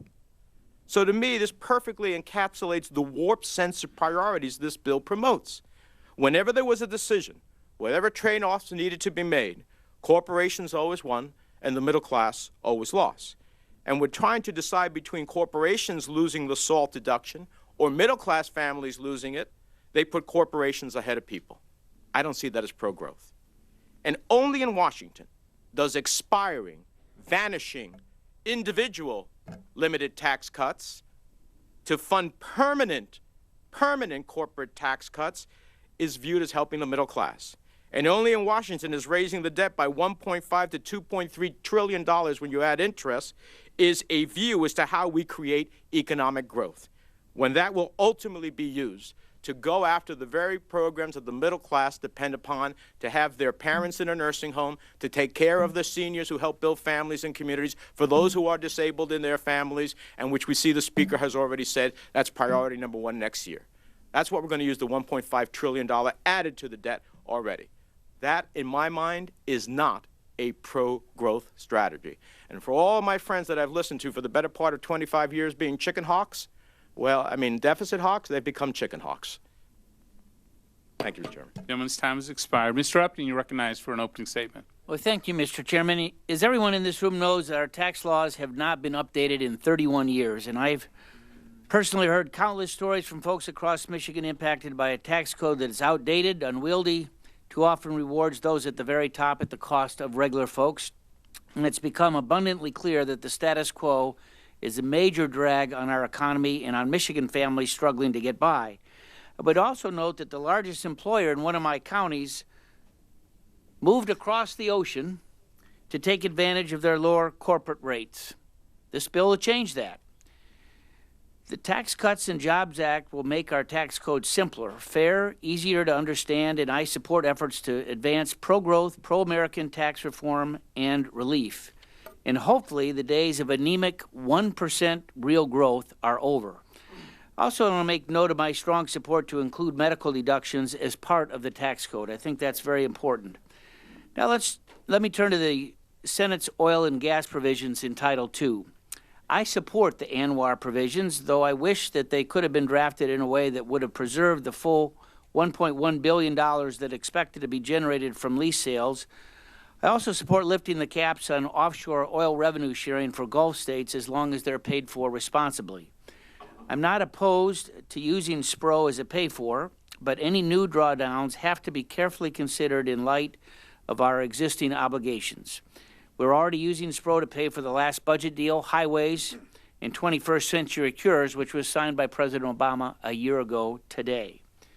Under my chairmanship of the Energy and Commerce Committee, Congress authorized a series of drawdowns that will reduce SPRO's inventory from almost 700 million barrels to close to 500 million barrels over the next 10 years, provided that the sales do not limit the ability of the SPRO to prevent or reduce the adverse impact of an energy supply shortage. And before I authorized those drawdowns, I wanted to make sure that the Department of Energy completed a long-range strategic review and that we are simultaneously investing in modernization program to clear the maintenance backlog and ensure that SPRO can meet its mission objectives. Mr. Chairman, with those concerns noted, I'll close by saying that in my home state of Michigan, we're known for our blue-collar work ethic. We all strongly believe that our tax code ought to be fair and rewards hard work and playing by the rules, and with this effort, we'll deliver a modernized 21st century tax code that is built specifically for economic growth, Michigan middle-class families, and putting America's interests first. Working together, we can and we will provide tax reform and relief for all Americans. It's about time, and I yield back. Gentleman yields back. Senator Scott, you're recognized for an opening statement. Thank you, Mr. Chairman. Mr. Chairman, millions of Americans feel as if Washington isn't listening. Mr. Chairman, so many of our American friends, family members, feel like they're invisible. This tax reform process is an opportunity for us to say to them, we see you. We hear you. As you know, Mr. Chairman, you and I both grew up in single-parent households. My mom worked as a nurse's aide, which means that she flipped patients, turned patients, and she cleaned bedpans. Sometimes 16 hours a day, a few days a week, and then 8 hours a day, a couple days a week. Mr. Chairman, when I think about tax reform, it's a bottom-up exercise, not a top-down exercise for me. I think about the fact, Mr. Chairman, that today in America, the average single mom makes around $41,000 a year. And when we talk about tax reform for that single mom, we're talking about cutting her tax burden by 75%. We're talking about delivering to her more than $1,400 a year. When we think about our friends and our family members who are the typical Americans making around $73,000 a year, Mr. Chairman, we're talking about a 60% cut, $2,200 left in their paychecks so they can make decisions about a meal out, about a movie on the weekends, about playing in one more sport a year because they have a little more margin in their paychecks to make these decisions.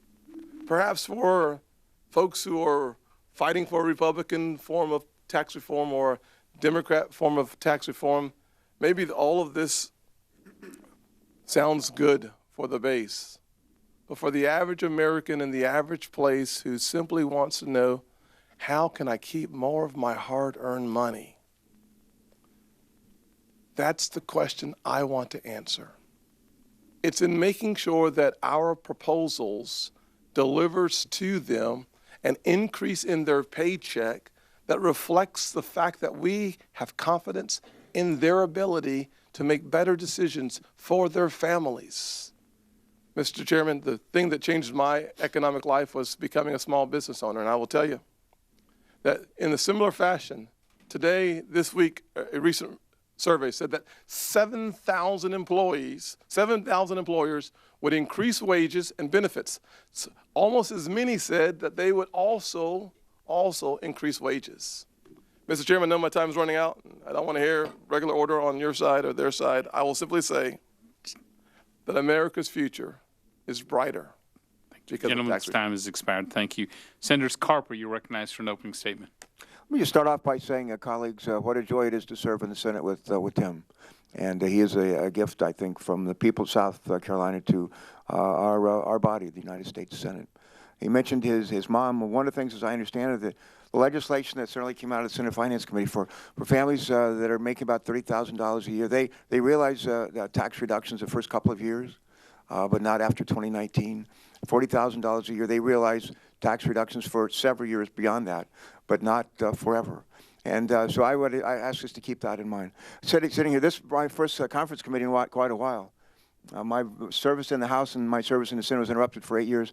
I got to be governor of Delaware. But I remember finally my first conference committee, and I was on the banking committee, and we met, and Democrats and Republicans that had worked in the House and the Senate actually worked together to craft our bills.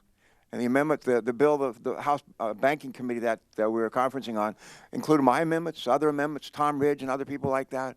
And we actually offered during the conference committee bipartisan amendments to change the conference report, and did. It was a wonderful exercise. It's one I remember fondly to this day. After that was over, I got to go be governor of Delaware for a while, Mr. Chairman, and during those 8 years, we cut taxes 7 out of 8 years. But every year that we cut taxes, we also balanced the budget. And during those 8 years, we paid down some of our debt. And during those 8 years, we actually ended up with AAA credit ratings for the first time in state history. And more jobs were created in those 8 years than any 8-year period in the history of the state of Delaware before or since. I didn't create one of them. But what I did as the governor of our state focused on how to create a nurturing environment for job creation, job preservation. And that's what we ought to be doing here in the House and in the Senate. And that includes infrastructure writ large, not just roads, highways, bridges, ports, rail, airports, broadband deployment. How do we use money to actually leverage more investments in R&D that can actually be commercialized and turned into job creation? How can we use money to create more affordable energy, and whether it happens to be carbon free or carbon low? Those are the things we focused on to good effect. I've asked my colleagues in the Finance Committee, probably tired of hearing me say this, Mr. Chairman, but I always ask 4 questions when people approach me with ideas to reform our tax code. Number 1, is it fair? Is it fair? Number 2, does it promote economic growth and job creation? Number 3, does it make the tax code less complex or more complex? Number 4, what does it do to the deficit? And for me, the thing that's most painful, and Fred Upton's left, but Fred and I used to, Fred's right here, he and I used to focus with Kasich and others, Tim Penny, we used to focus forever on deficit reduction. We were the deficit hawks in the House at the time. And the thing that I find most troubling about this, after 8 years into an economic expansion, we're not paying down debt, which is what we should be. We're going to increase it. And for me, the recovering state treasurer, recovering governor, for me, that is actually the most troubling thing of all. It doesn't have to be this way. It does not have to be this way. And it is painful for me as I'm a recovering governor, but I also am a recovering deficit hawk from Delaware, to see it work out this way when we could have done it together.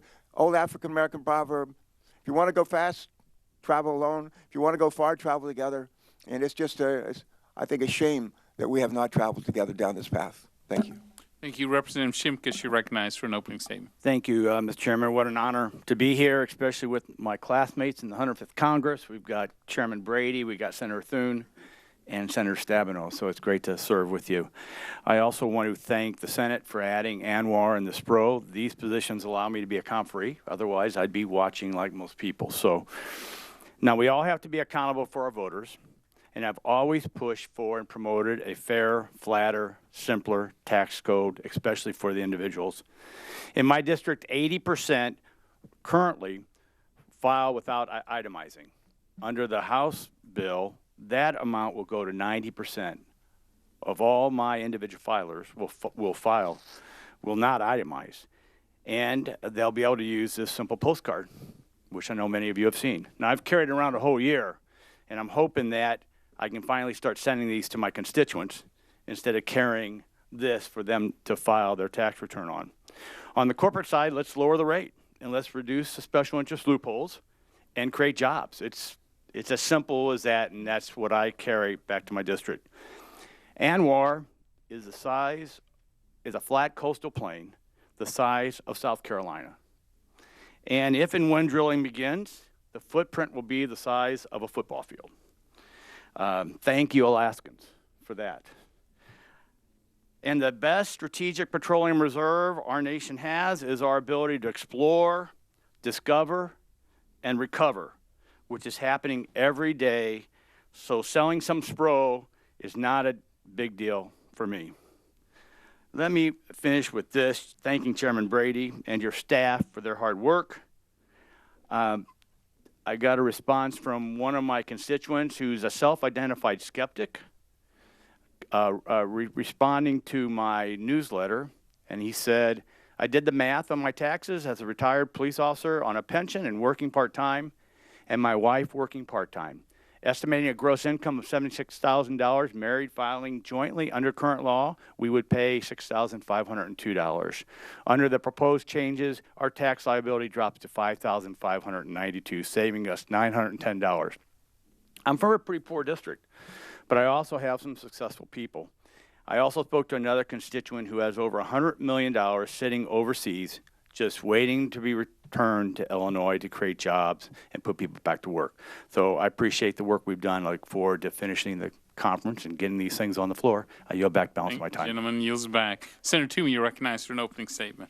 Thank you very much, Mr. Chairman. You know, I think people viewing and listening to this debate might really wonder which version of this tax cut and reform bill should they believe. Is it the tax increase on middle and lower income families, as some of our Democratic colleagues has characterized it, or is it the tax cut that my Republican colleagues and I have described it as? So let me just suggest that actions speak louder than words. There's a relatively simple way to get to the truth of this. The first is we're just a few weeks away from hopefully having this in law. And when that happens, take a look at your paycheck. Your withholding is going to go down, and your take-home pay is going to go up. So the proof is going to be in the pudding, as I say, very, very soon. There's another way we could view this debate, Mr. Chairman.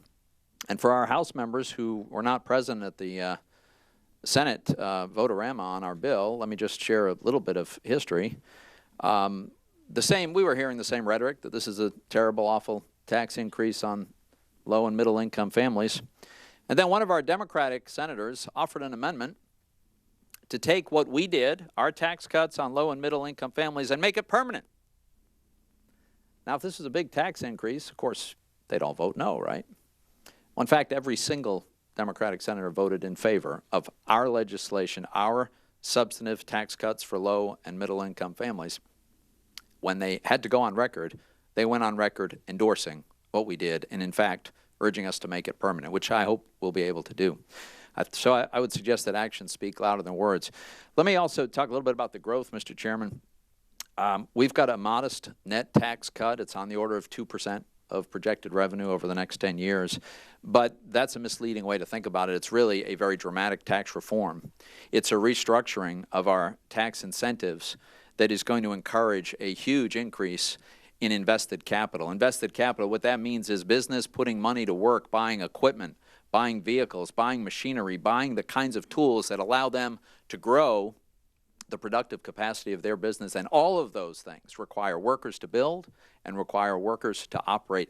That's why this is going to put increased demand on wages. And when you do that at a time when unemployment is something on the order of 4%, you necessarily put upward pressure on wages, bring people back into the workforce. And what we are going to do with this bill is we're going to make sure it is going to happen that labor is going to have an increasing share of the wealth this country produces because of the demands we're going to put for additional workers. This is terrific policy for the people we all represent. Mr. Chairman, I want to thank you for your leadership in this and look forward to its prompt passage. Thank you, Senator. This time I'll turn to Tom Barthold, Chief of Staff of the Joint Committee on Taxation, for a brief overview. Yes, Senator. The Congresswoman said, Ms. Black, that you all were still going back and forth with respect to the details of the tax plan. When would our conference have a chance to ask questions about the real bill? So, Senators, you know, when the conference committee is filed at the end of this week, we will all have an opportunity as legislators to review the legislation, deliberate upon it, and then vote in the House and the Senate. That's not the conference committee. $10 trillion worth of tax changes. So what is your parliamentary inquiry, Senator? Well, I think you answered it. We are not going to get a chance as a conference committee to ask questions about $10 trillion at this time, of tax policy changes. Thank you, Senator. At this time, I turn to Tom Barthold, Chief of Staff, Joint Committee on Taxation, for a brief overview of the key differences between the House and the Senate versions of the Tax Cuts and Jobs Act. I would ask the members hold their questions until after his presentation. Mr. Barthold, Mr. Chairman, I just wanted to clarify with what Senator Wyden asked. Are you indicating Madam we Senator. won't? Will we be actually being asked to vote yes or no in the conference committee before I think that question's we been receive asked the bill? and answered. And So now when do we will vote on that? Are we going to vote as a yes, conference when the committee? conference committee comes to the Senate, you'll have an opportunity So to as a deliberate conference and vote. committee, we're not going to get an opportunity to vote Again, before we see the bill. Conference rules, efforts finished. I'm very confused. I've been on other conference committees. Thank you. I'm So, just- gang, regular order. So We're we going to won't respect be each voting? other's I'm rights. just wondering if we're, what are we doing Gentlelady, here? regular order will prevail. And Mr. Bartold, you're recognized. Thank you, So we're Chairman. not voting? This is not regular order. This is not regular order. This is not the kind of conference committee I grew up with. We actually had the text of the Thank bill you for your before us. comments. We had Senator, the opportunity to so offer we're going to Democratic and continue Republican regular amendments order. together. That is regular order. And Senator, let us all remind each other, we are on this conference committee. When this report is presented, you'll have the opportunity to disagree with it and to not sign it and have your voice heard as they are today. When do we Then have you'll the an opportunity to offer vote amendments for to it. the conference report? Senator, we are going to continue this. That's regular order. report. With all due respect, that is regular order. Senator, you're out of order. We're going to respect each other. Mr. Bartold. I'm not the only one here out of Regular order. Thank you. Thank you, Chairman Brady, Chairman Hatch, members of the conference committee. The staff of the Joint Committee on Taxation has prepared two documents to assist you in reviewing the two bills that are the subject of this conference, the Tax Cuts and Jobs Act. The two documents are JCX 64 and JCX 65. The former provides a textual walkthrough of similarities and differences in the two bills, and the latter is a revenue table that compares in a side-by-side fashion the provisions of the two, the respective legislation. The legislation is substantial, makes many changes in terms of the taxation of individuals, taxation of business income, and changes our taxation of income earned from investments abroad. I'll try to be brief, but as I noted, it is substantial, so I'll probably be a little bit longer than when I've presented material before the two respective committees. I'll start with the individual income tax, and I'll try and highlight some similarities and noted differences in the general structure of the two bills. One overriding difference between the legislation passed by the House and the legislation passed by the Senate is that, as a general matter, most provisions of the individual title of the Senate legislation expire after calendar year 2025. Both bills repeal the personal exemption. Both bills nearly double the standard deduction. In terms of tax rates for the individual income tax structure, the House provides 4 rates, ranging from a low rate of 12% to a top rate of 39.6%, while the Senate provides 7 income tax brackets, with the lowest bracket being 10%, the highest bracket being 38.5%. Both bills expand the child tax credit. In the House, it would increase the value of the child tax credit to $1,600 per eligible child, and in the Senate to $2,000 per eligible child. In addition, the House bill provides a family credit, or a credit for the taxpayer's spouse, and other dependents in the household, of $300. That would expire after 5 years. In the Senate, there is an additional credit for non-child dependents of $500. Both bills make some substantial changes in the deductions that certain taxpayers may be permitted to elect to itemize. The House and the Senate both retain itemized deductions for charitable contributions, mortgage interest, although they make reforms to the amount of interest allowable, and provide for a deduction of property taxes limited to a total value of $10,000. In addition, the Senate legislation would provide an itemized deduction for large medical expenses. The alternative minimum tax for individuals would be repealed under the House legislation. It would be retained under the Senate legislation, but the exemption amounts would be increased. The Senate legislation also reduces to 0 the penalty for failure to purchase qualified medical insurance, referred to as the individual mandate. Both legislation would make substantial changes in the estate and gift taxes. The House would double the present law exemption amount and then repeal those taxes after 2024, making a change in the gift tax at that time. The Senate legislation doubles the present law exemption amount.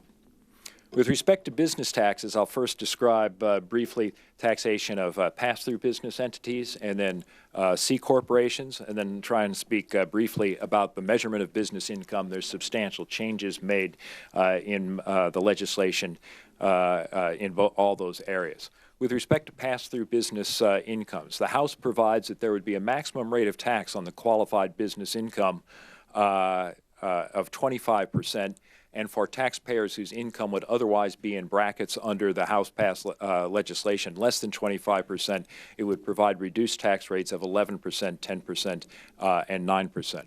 The Senate legislation takes a different approach of rather than having a maximum tax rate, it would provide a 23% deduction for qualifying business income against whatever the tax rate would otherwise be.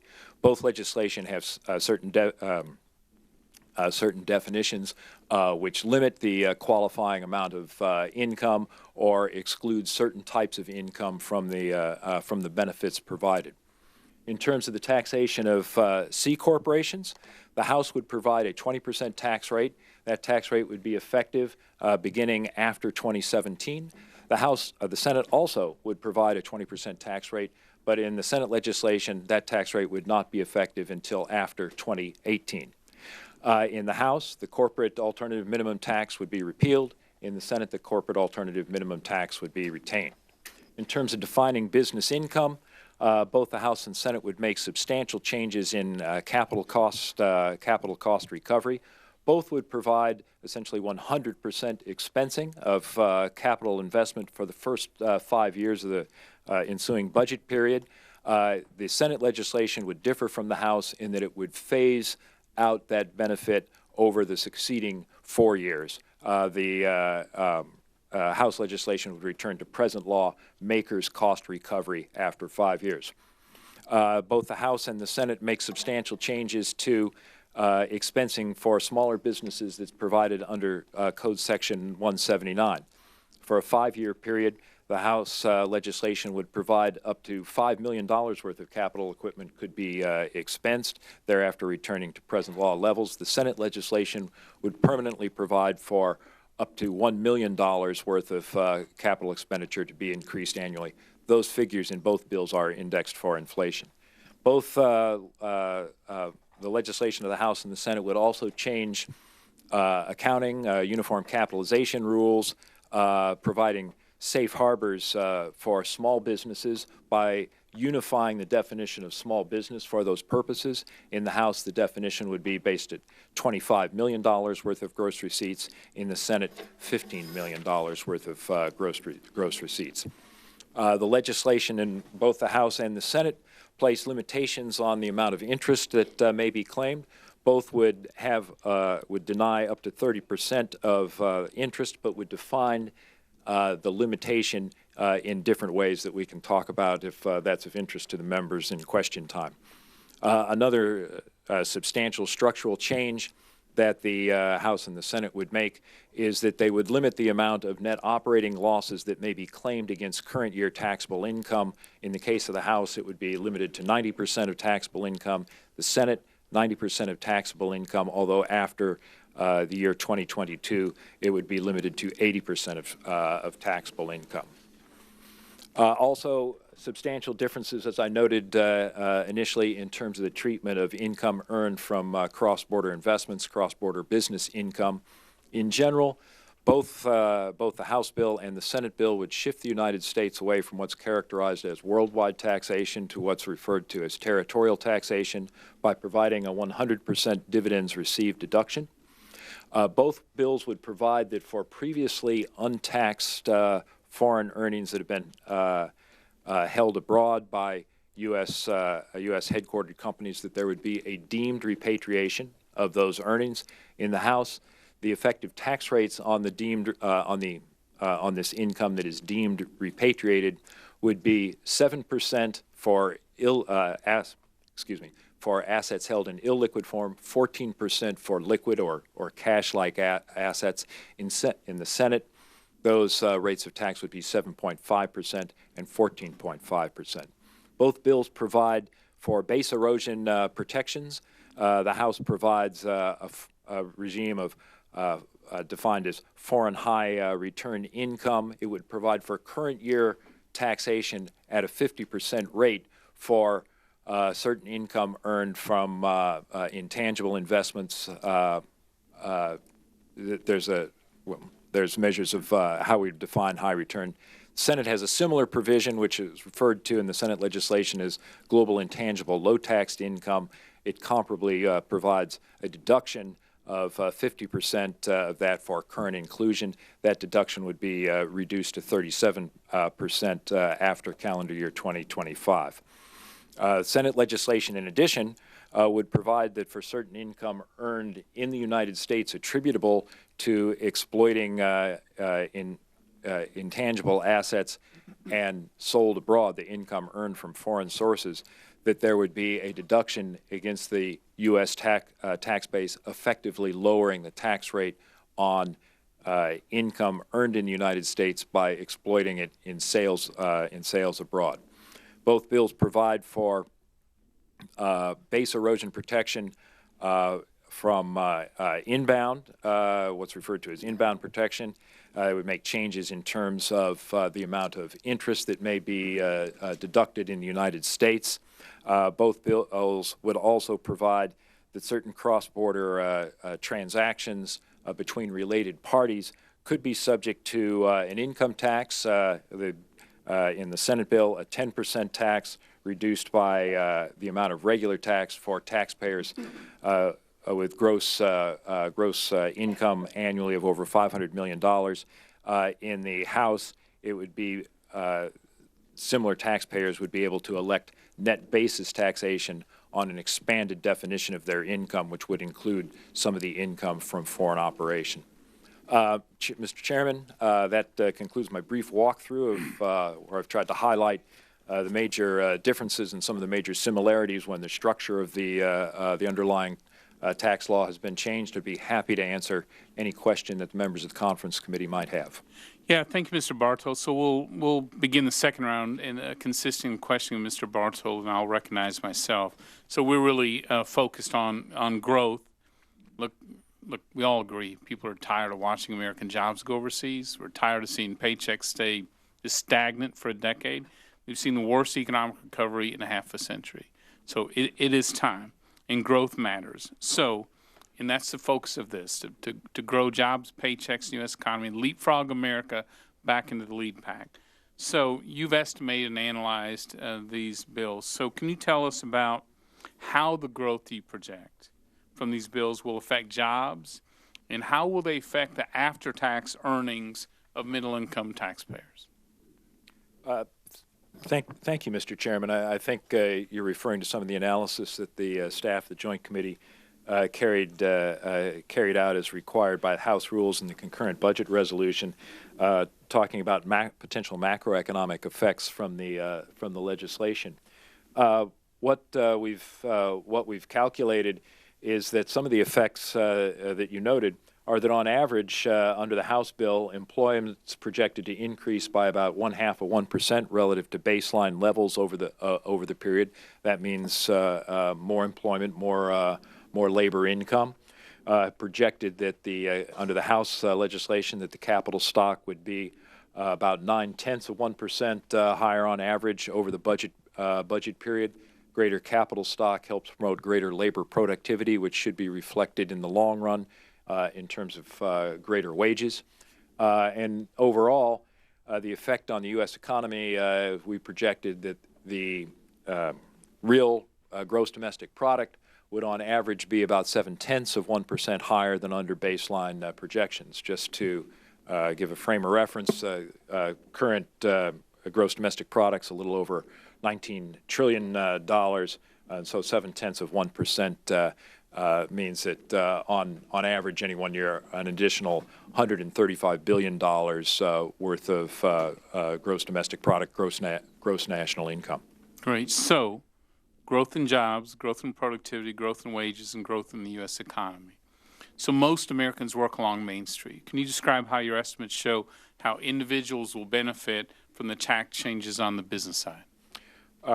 Mr. Chairman, we've prepared at the time of that the Ways and Means Committee acted and then the House deliberated some distributional analysis, and our analysis following empirical economic literature attributes some of the benefits from capital growth, from business expansion in terms of benefits to individuals, both in terms of the wage effects that I noted a moment ago, also in terms of returns that they may earn through pension assets. Mr. Bartol, I'll hold myself strictly to 3 minutes as well. So Chairman Hatch, you're recognized. Question, Mr. Bartol. Well, thank you, Mr. Chairman. Dr. Bartol, some of my friends on the other side of the aisle have recently been decrying increases in corporate profits, a phenomenon which has generally been taking place for decades now. What they typically fail to also mention is that household wealth has also generally risen for decades, even when adjusted for inflation. Typically, my friends on the other side of the aisle suggest that rising corporate profits somehow accrue only to the so-called, quote, rich, unquote, whether it is a corporate CEO or rich stockholder. But this seems to ignore the fact that equity valuations of corporations have contributed a great deal to retirement savings of pension holders, a large number of whom are in the middle class. Now, this has been a huge source of growing wealth in this country. Dr. Bartol, if corporate profits and equity valuations increase as a result of the pro-growth and pro-middle class tax reforms that the Senate and the House have passed, does that mean only the so-called, quote, rich, unquote, will benefit? Well, Chairman Hatch, I don't like labeling rich, since it's not clear where that means in terms of incomes.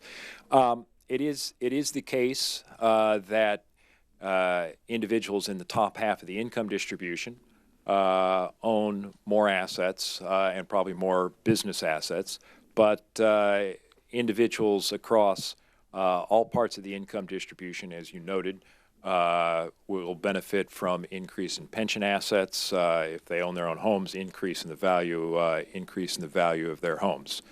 So it's not the case that if corporate profits increase, that only means that there's a benefit to the very highest income individuals in the United States. Well, thank you, Mr. Chairman. Thank you. Mr. Neal, you're recognized. Thank you, Mr. Chairman. Mr. Bartol, do you remember at any time attending a hearing on H.R. 1 in the House of Representatives to discuss the Republican tax plan? Well, Mr. Neal, I don't know if it counts as a hearing, but we did have markup for. Well, that doesn't count as a hearing where we had a chance to go back and forth with you? If your question is subsequent to Ways and Means marking up and reporting the legislation, there was not a hearing on that legislation. Thank you, Mr. Barthold. So there was not a hearing, so we might confirm that we did not have one hearing on this tax bill in the Ways and Means Committee. Now, Mr. Barthold, one of the problems we have, and I know it's not an easy position for you, but one of the problems we have now is that we're trying to respond to a bill that already passed the House of Representatives here. We know about the bill. We know what's in it. The challenge that we should use the conference committee for is to figure out how to discuss what the final package apparently is going to look like. There's no opportunity to do that. There's no give and take. You know, Senator Carper said, like myself, we attended and participated in conference committees at one time. The S&L conference committee, I was on it. We had a chance to go back and forth with amendments, and actually it was very amenable to a fluid conversation. Both sides reached agreement, and we passed eventually something out of the House and the Senate that the American people could live with. That has not happened in this instance here. Now, Secretary Mnuchin has indicated that early on there would be no absolute tax cut for the upper class. Mr. Barthold, is there any couple or individuals that will be making $1 million that in this instance here are going to see a tax cut? Mr. Neal, the simple answer is yes. I'll point you to a couple of factors in the legislation, both in the House and in the Senate. Individuals who are owners, either passive owners or active owners of pass-through business income, could, if they currently have an income over $1 million, could see their taxes reduced because, as I noted, in the House, there's a maximum tax rate on income attributable to those businesses, and in the Senate, there's a deduction. Tom, just because I only have 32 seconds left, what happened in this? What happened in the House bill to new markets tax credits? It is effectively repealed by no new allocations after. And the historic tax credit? It also would be repealed, sir. And the orphan drug tax credit? It would be repealed, sir. And the private activity bond? The private activity bond authorization also repealed, sir. Thank you, Mr. Barthel. Thank you, Senator Wyden. You're recognized. Thank you, Mr. Chairman. Chairman Brady has now confirmed that this is a reality show version of a conference committee. We're not going to get a chance to ask questions about $10 trillion worth of tax changes in a real bill. So, Mr. Barthold, I have some questions for you that go to the issue of the middle class getting the shaft here, and I just would like, if we could, to see if we could get some yes or no answers. Is it correct, Mr. Barthold, that in the Senate bill, the individual tax changes are temporary, except for the Affordable Care Act changes and the change to reduce inflation? Is that correct? That's correct, Senator Wyden. Thank you. Second, on this issue of wages, I asked you specifically in the committee about this idea that the Senate bill would generate $4,000 worth of additional wage per worker. You said that that was very unlikely, and you referred us to some tables. Is that still your position? I still stand by that statement, sir. Great. Compared to current law, isn't it correct that millions of families, millions of middle-class families walking on an economic tightrope are going to have a tax increase due to those expiring provisions that I just mentioned? The effect of changing the inflation adjustment will have the effect of slowing those adjustments, so that there could, upon expiration of the reduced tax rates and other features of the Senate legislation, you will see higher taxes for some families. What is the revenue impact of a 1% point decrease in the top rate? I don't know off the top of my head. I'll have to get back to you. I'll provide that information to all the members of the Who benefits the most from a cut in the top rate? What's the percentage of taxpayers? The percentage, I'll also have to respond. The top rate is under the top 5%. Under 5%. Okay. One last question, again, to highlight the double standard here. We're writing into black letter law permanent reductions for multinational corporations and having temporary provisions for working families. Isn't in the House bill, because there's some symmetry with the Senate bill, isn't the House bill, the child tax credit expansions and the family credit temporary?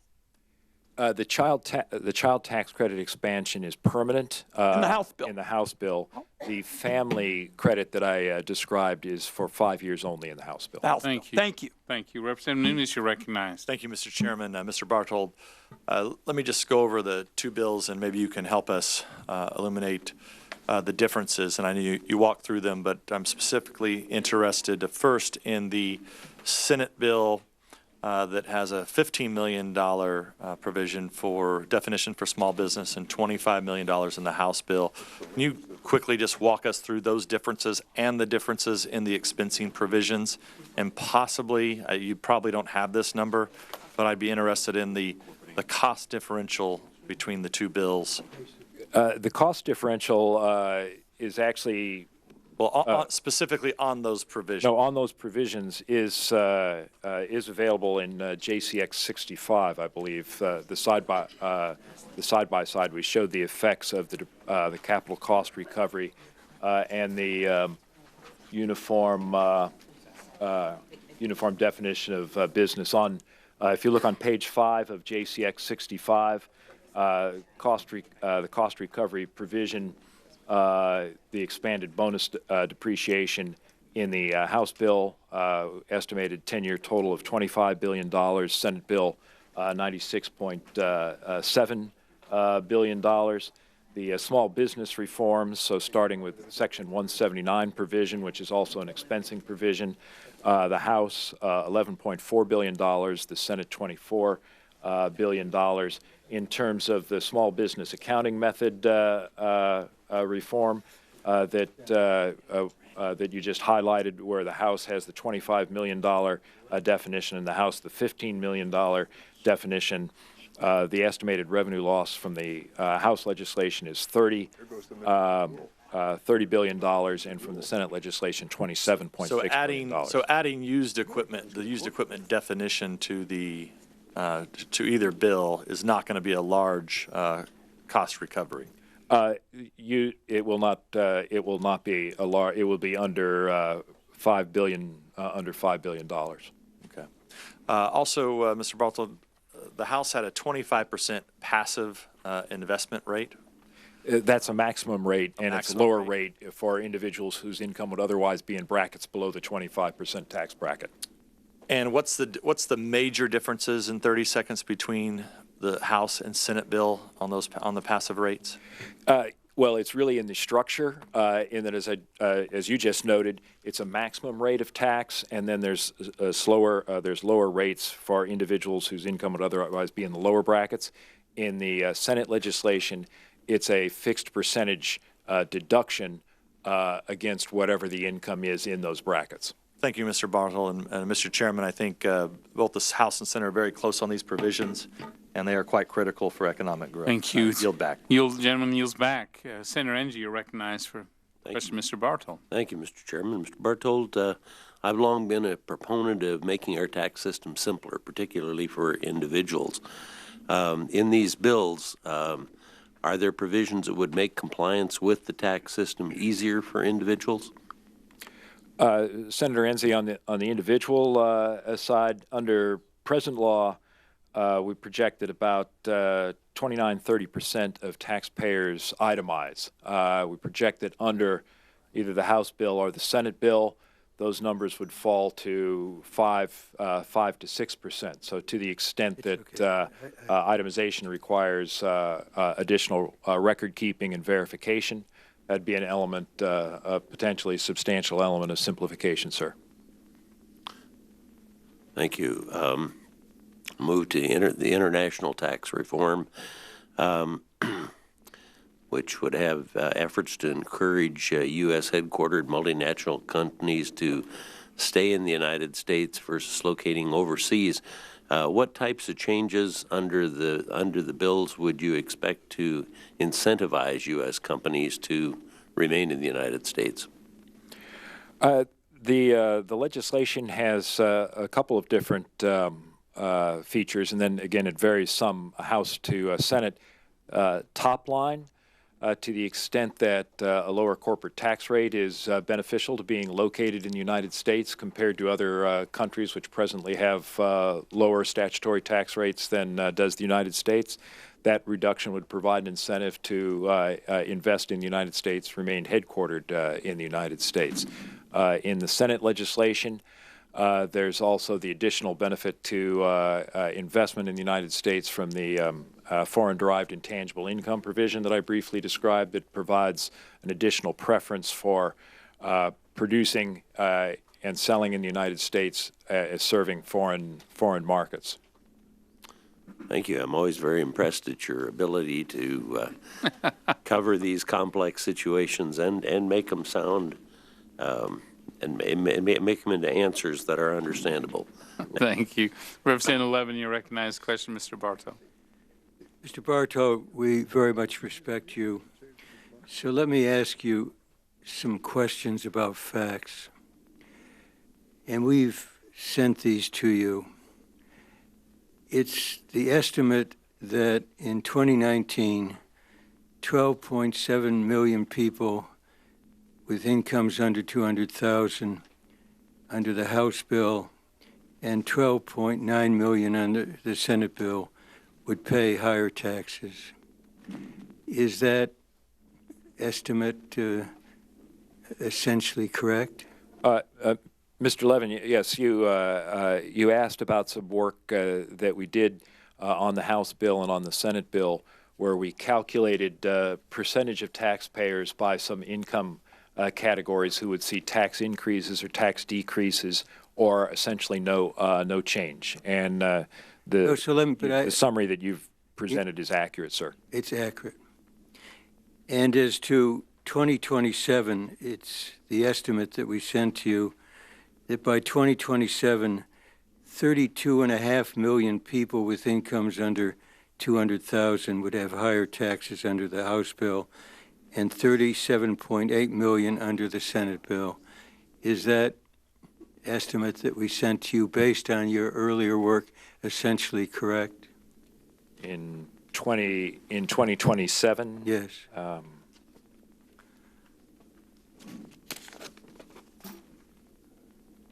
Yeah, in 2027,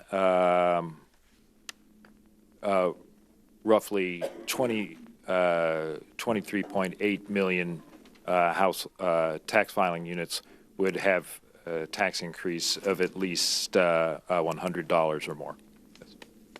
Okay. My good friend, and he is, Mr. Portman, talked about proof in the pudding. Those facts show what will be in the pudding, and I think the answer is more taxes. Let me ask you, is it correct that the average tax cut in 2019 for filers within income over 1 million or more under the House bill and Senate bills would be 73,000 under the House bill and 59,000 under the Senate bill? 73,000 under the House, 59,000 under the Senate bill.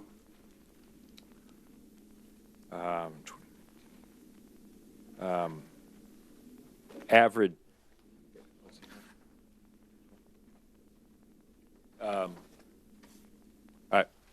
I'm told you're correct.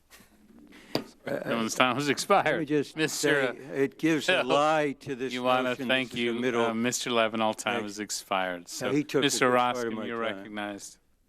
Thank you, Mr. Bartold. When you attended the markup of H.R. 1 in the House before the Ways and Means Committee, did you recall whether the minority offered any amendments that you would characterize as comprehensive? In other words, big, bold, overwhelming, a comprehensive approach. Were you asked to opine on anything of that magnitude? Well, Mr. Roskin, I shouldn't characterize member amendments as Well, let me ask it this way. Do you recall, oh, this is kind of fun. It's like deposition days. Do you recall, you recall being there that day, don't you, Mr. Bartold? So here's my point. I think that there were a number of amendments that were offered by our friends on the other side of the aisle. My recollection is that the overwhelming majority of those, I'm not sure if every one was, but if there were a dozen, let's say, the lion's share of them were a restoration of what? The status quo. It was to put something back, to put something back, to put something back. In other words, a minority party that has had access, the same type of staff, the same type of background, the same type of wherewithal and resources and capacity, stepped back from the opportunity to offer something, an amendment in the nature of the substitute. Now, that's their prerogative. That's absolutely their prerogative. But I want to go back to the editorial that I mentioned a minute ago during my time that's now in the record, the Chicago Tribune. I want to just read quickly 2 quick paragraphs, and this is their December 5th editorial. This is the Chicago Tribune, the title of which, from the editors, "This tax deal will make America more prosperous. A vote against this bill is a vote to maintain America as it looks today." Now, sub-paragraph, Roscom, that is, maintain the status quo. And the status quo, everyone has stipulated, by the way, is miserable. Back to the text. Are you happy with the way the state of the economy has been since the end of the Great Recession 8 years ago? You shouldn't be. First, discard the impact of the market boom fattening your 401k since Trump's election, because that's due in part in anticipation of tax reform. Kill tax reform, and you lose market momentum. Here's what you're left with: a nation that has grown at 2% or less a year. That's not fast enough to boost stagnant wages, increase job participation, or improve U.S. competitiveness versus other countries. Passing this tax reform should get the economy to a steady 3% growth. At that rate, the country generates trillions of dollars in new economic activity, creates jobs, and increases household income, money to be spent or saved. Last point. It is the status quo that has created so much division among us. It is the status quo that has excluded people at the bottom end of the economic scale. It is the status quo that has benefited a great number of people who friends and foes are critics of. We need to do this, and I yield back. Gentleman's time has expired. Thank you, Senator Murkowski. Recognize the question, Mr. Barthold. Thank you, Mr. Chairman. It was suggested earlier that with regards to Title II and specifically the development within the 1002 area of ANWR, that this provision was unpopular, it was unnecessary, we don't need it because we are continuing to see exports of oil. Mr. Chairman, rather than asking a direct question to Mr. Barthold, I would like to ask for permission to include for the record here testimony that we had received from Mr. Matthew Rexford, who is the tribal administrator for the native village of Kaktovik. Kaktovik is the village that is actually located within the 1002 area. You can't have a wilderness if you have a school, a clinic, a road, an airstrip. These are the people who live within the 1002 area. Mr. Rexford was very articulate in his testimony before his committee about the support from the people of Kaktovik, so I would like that included as part of the record. Without objection. I would also like to include the testimony of Mr. Richard Glenn from Utqiagvik. He has outlined why so many Alaska Natives up on the North Slope within the borough in this region support the development up there, so I would like to include that. Without objection. I would also like to include the testimony from our governor, who is an independent, our lieutenant governor, who is a Democrat, Alaska Native, both in favor, strong favor of opening up the 1002 area. I would also ask permission to submit the resolution from the Voice of the Arctic Inupiaq. This is a group of people, Mr. Chairman, that have asked that their voices be heard as Alaska Native people who are seeking the opportunity for jobs and development while at the same time maintaining that we have a balance that allows for subsistence lifestyle while at the same time having jobs. So I would ask that that resolution be included. No, without I would objection. further ask, Mr. Chairman, we have a resolution from the North Slope Borough, a letter from the Utqiagvik Inupiaq Corporation, more northern voices to add to that, as well as letters signed by our state senators, Alaska representatives from our legislature, as well as additional letters from national labor organizations, energy security advocates, and many more. And I would ask that they be included as part of today's record. Thank you. Without objection, Thank Senator. you, Mr. Chairman. Well, Mr. Doggett, you're recognized too. So the chairman has responsibility for maintaining order. Chairman has responsibility for maintaining order during committee proceedings. Disruptions won't be tolerated. Audience members who cause them will be removed. Mr. Doggett, you're recognized. Mr. Barthold, am I correct that you are not able today to discuss any specific provision that Republicans may have agreed upon to include ultimately in the conference report? Mr. Doggett, just yes or no. Can you discuss what they're going to put in the report? No. So you can't tell us whether the $65 billion in educational tax incentives that were terminated in the House bill are the tax on the sick, or the tax on taxes, or the child tax credit, whether that will be in the conference report or not. There was a time when the battle cry of Republicans was, read the bill. Well, they've solved that problem today by not giving us any bill to read and making it clear they don't intend to give us any bill to read before this conference committee is ended. Indeed, I think anyone who has watched the operations of this committee this afternoon, they can see the type of government that I believe Donald Trump envisions for much more than this conference committee. One person is the ruler and the other are the ruled. One person can say no amendments. One person can say no consideration of any witness to explain the provisions of the bill. And so what we will have here after this trampling of democracy is that sometime on Friday, a bill that has been developed with the Washington special interest in secret in various places across this Capitol. It will be presented. And while I'm clearly upset that I and my colleagues will not have an opportunity to review that bill with care and to ask any of those who wrote it what's in it and what its impact is on the people that I represent, the real concern here is that the American people will not have a chance to really thoroughly review that bill before it's taken up in the Senate and the House next Monday and Tuesday.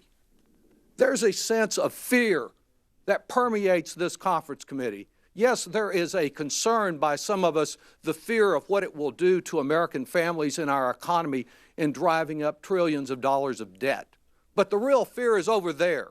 It is the fear that if you don't rush this through with no questions asked, no amendments, no nothing, if the American people really find out what is in this bill, they will reject it and it will never be able to become law.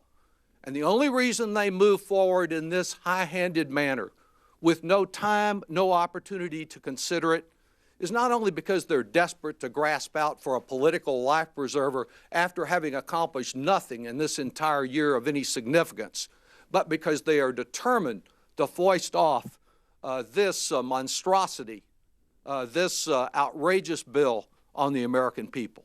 Now, I understand while we've been meeting, Donald Trump has already been on television thanking us. I'm sure he's thanking us for the way we're doing it. He's also thanking us for all that he will get out of this bill we'll personally. Continue this committee. We know more about in that its regular if this order. committee hadn't covered up his tax returns. I yield time back. has expired. Representative Black, you're recognized to question Mr. Bartol. Thank you, Mr. Chairman. Mr. Barthol, this bill, our Tax Cuts and Jobs Act, cuts rates and entices companies to move to the United States and to bring their capital, which will certainly encourage major increases in capital spending to help public and private entities foster economic growth. My question is, can you explain what the original intent of the private activity bonds are, since this is, my understanding, one of the tools that is used for capital improvements? And if you could give us a history of that as we look to change the way they currently are considered. Private activity bonds originally were issued by some states as industrial development bonds in the mid to late 1960s. And it was a way it developed, states used the borrowing authority of the states to issue at tax-exempt rates and relend the funds to private investors for a number of different classes of investments. The Congress became concerned about the use of the tax exemption for municipal finance, which had long been for roads, schools, more public purpose, and began to put some limits on state ability to issue private activity bonds. The 1986 Tax Reform Act defined a number of different categories. A large number of the categories of private activity bonds were put under a unified volume cap, limiting, at least within the class of those bonds under the volume cap, a dollar amount of bond authority that states could issue per year. That volume cap is based on the population of the states. Among private activity bonds, there's still a form of the original industrial development bonds are referred to as small issue manufacturing bonds. It's also you can also issue those for first-time farmers, and then there's mortgage revenue bonds for first-time home buyers. There's multifamily housing bonds. There's a number of other categories, but the essence of it is that a private person is a substantial beneficiary of the benefit of tax-exempt finance. So originally, really, it was used for public purposes, public infrastructure, schools, hospitals. The general exemption under Section 103 of the Code for interest on state and local government debt is for governmental bonds. So schools, roads, public hospitals, town hall, and the like. Thank you. I yield back. Thank you. Senator Cornyn, you're recognized to question Mr. Bartol. Thank you, Mr. Chairman. Mr. Barthel, are you aware that the Congressional Budget Office's baseline projection is that the American economy will grow at 1.9% annually over the next 10-year budget window? Are you aware of that? Yes, that's part of the macroeconomic baseline against which we base all our conventional revenue estimates and from which we base our macroeconomic estimates, sir. And are you aware that since World War II, the U.S. economy has grown roughly at an average of 3.2%? Yeah, I'm not positive on the 3.2, but yes, it has grown closer to 3% up. What do you think the effect of the Senate bill will be on stimulating growth in the American economy above the 1.9% anemic economic projection by the CBO?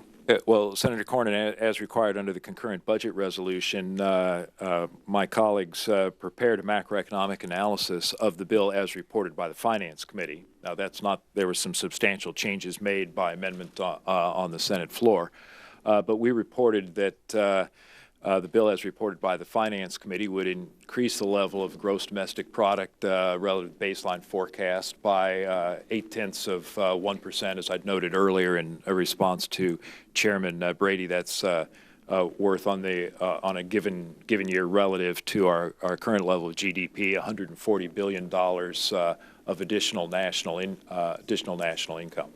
So while we can quibble about the amount of growth or the rate of growth, there's, in your opinion, this Senate tax bill will generate additional economic growth? That's the analysis of our macroeconomic modeling, sir, yes. And so for our friends who are deficit hawks, which I'm proud to be one, but I do believe that this tax bill will help stimulate economic recovery that will more than offset any deficit. They should be reassured, or at least you would reassure them, that while we can quibble about the amount, there definitely will be, in your opinion, economic growth generated by the Senate tax bill. Yes, sir. Okay. So when I got to the Senate, we had a wise senator by the name of Bob Bennett, who from Utah, who told me that he said, one thing I can tell you about CBO estimates is they're always wrong. He said, I can't tell you whether they're too high or too low. And I guess the difficulty is here trying to project what will be the combined impact of the rollback and overregulation, what will be the impact of consumer confidence, which is at a 16-year high, coupled with the tax provisions here. Thank you, gentlemen's time has expired. Representative Nomi, you recognize the question. Mr. Bartold.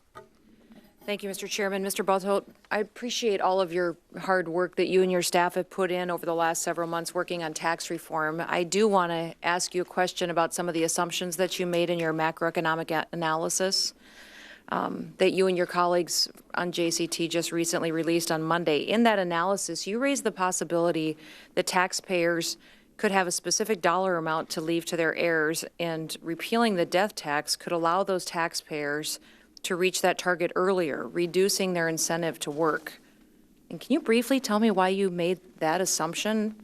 I mean, I was puzzled by it because I think I'm not alone in this room of people that realizing that higher tax burdens and higher tax rates can disincentivize work, but I've never heard of disincentivizing work by eliminating a tax.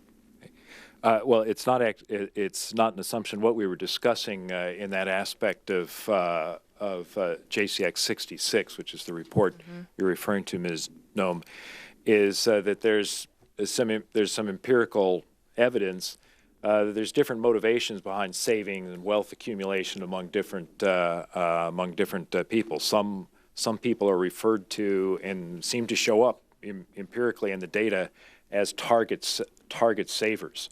They may have a particular goal that they're trying to achieve for whatever reason, and they can slow their rate of accumulation in response to a higher after-tax Can you return. can you reducing give me taxes, some higher after-tax. description of what that demographic would be? Because I live in Hamlin County. I've been a farmer my whole life. I don't know of a farmer that would quit in the middle of harvest because they've reached their asset threshold, or a small business owner in Rapid City that would quit taking orders because they've finally reached what they wanted to reach in life. What demographic would just quit once they reach their threshold? Well, a place where you see it in terms of labor supply is sometimes people choose to retire earlier when they've reached certain accumulations in terms of retirement assets. If they, for example, if they think, if I have X, thousands of dollars from which I can buy an annuity that will pay me a stream of income over a period of years, and if they hit that X earlier, they may choose to retire earlier. Obviously, it's not the case with your constituents, and we were not trying to suggest in the report that that was uniform behavior. It's just that there's a whole mix of behaviors, and it makes it, it's one of the things that makes it difficult to assess taxpayer behavior when we try to analyze legislation. In that analysis, was your assumption made then that if the estate tax was fully repealed, it would disincentivize work? No, we did not make that assumption at all. Okay. One last question, just I wanted to state for the, I'm out of time. Ladies' time I yield back, has Mr. Chairman. expired. Representative Grijalva, you recognize the question. Mr. Bartold. Thank you very much. Mr. Bartold, I'm kind of, I had questions in terms of preparing to make a case for some of the things included in the House and Senate package.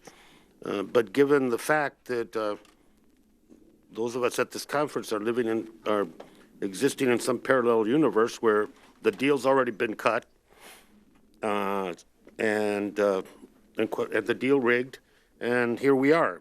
So, pardon me if I don't ask you any questions, because the relevancy of the questions that I have has to be to the package and making the case for higher education and the $64 billion that are being cut from that, making the case on the petty repeal of $250 deduction for classroom teachers to buy school supplies for their kids, and the list goes on. But so appreciate your time. I think that what we're seeing here today is what the American people have been concerned about. This deal is on these tax cuts. It's not reform. Has been done in secret. It has not been inclusive. There has been limited transparency. And here we are on the eve of votes that are going to happen in both the House and the Senate, sitting here asking questions over documents that have now been merged and a deal's been cut. And none of us at this table are able to review or to ask the witness the questions that we should ask based on what the deal is. In terms of the Arctic Refuge, the National Petroleum Reserve, the companies that we saw last week or 2 weeks ago, they just weren't willing to bid that much for oil and gas leases on the North Slope. 10 million acres were offered. Only $1.2 million were raised, despite having more infrastructure in that area, more oil fields, lower royalty rate than the Arctic Refuge. I've asked the Congressional Budget Office to factor the new data into the score. Since we're using this potential drilling there that's going to generate billions of dollars over the next 10 years to offset some of the tax cuts in this legislation, I should, at the very minimum, if we're going to include this in this package, the Arctic Refuge, then we should be dealing with the same set of facts.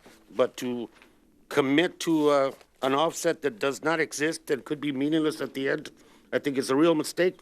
And if it's so important, let's deal with it separate and distinct and through regular order in the House and in the Senate if that's necessary.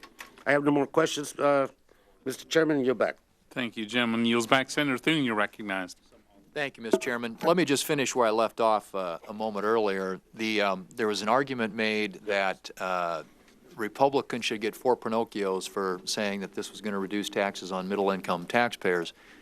And as I pointed out, we had several Senate Democrats who got up and made public statements or social media platforms said that families making less than $86,100 on average would face a hefty tax hike. This is according to the Washington Post fact checker. Actually, it's the opposite. Most families in that income range would get a tax cut. Any Democrat who spread this claim should delete their tweets and make clear they were in error. And they got 4 Pinocchios for making that statement.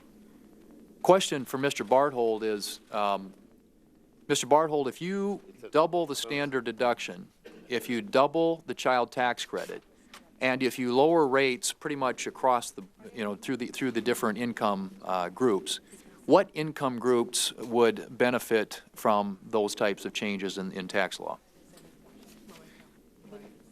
If you've in doubling the standard deduction, you're creating a zero bracket.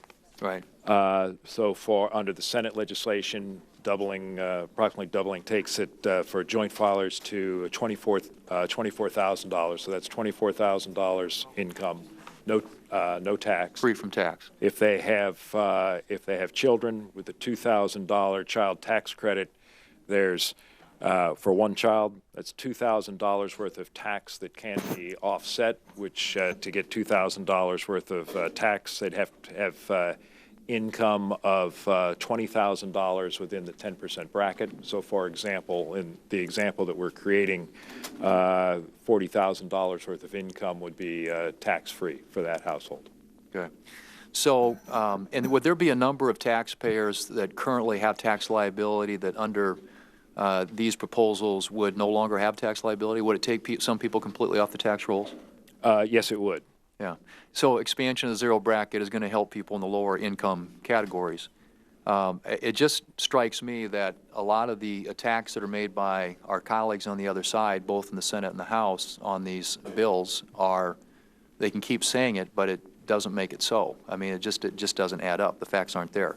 One final point. What do I have left, Mr. Chairman? All right, I'll summarize this. I'm looking at one of the distribution charts that you did for us, and that's D. What it points out is after this all takes effect, the burden of taxation is very similar to what it is today through every income group, with one very notable exception, and that is that people over $1 million will pay significantly more than they do today under current law. Mr. Chairman, I yield back. Thank you, Senator. Senator Cantwell, you recognize the question, Mr. Bartow. Mr. Bartold, the base erosion anti-abuse tax as it relates to preventing foreign-owned companies and U.S. corporations and affiliates from shifting income abroad. So are you arguing that that doesn't impact the low-income housing tax credit? I made no statement about that in my summary. No, if your question is, would it affect the low-income housing tax credit if a taxpayer would potentially be could potentially be subject to the base erosion anti-abuse tax if they currently benefit from owning low-income housing tax credit properties, the effect of the tax would be to reduce the benefit from those credits. So I'm trying to understand this as it relates to because obviously people are putting a fix in here for the R&D tax credit, so they obviously do think it affects, and so why not treat the low-income housing tax credit the same way? The Senate, as you note, the Senate legislation did provide that research credit under Section 41 would essentially be exempted from the base erosion anti-abuse tax. It would be, within the conference, of course, for the conferees to make a similar sort of adjustment if they thought it was warranted for other credits under Section 45, under Section 42. Yeah, my point is it does affect it, and we do certainly want to not have a negative impact. My opening statement was about instead of seeking the 50% increase that I think we really need to deal with the housing crisis in America for affordability, we're actually taking out of the current run rate, we're having a 50% decrease, which I think is wrong. And I'm sure you can't answer this question, but I do find it interesting that some people have already been able to go online and hear what the scuttle is from downtown lobbyists and then propose a chart. You don't have a chart. I guarantee if I ask you about this chart, you won't even be able to answer me because you'll say, I don't know because I don't know what this proposal is. But people are already taking the current assumptions that are circulating all over the internet today, and still hundreds of thousands of people of middle-class families in my state will pay higher taxes.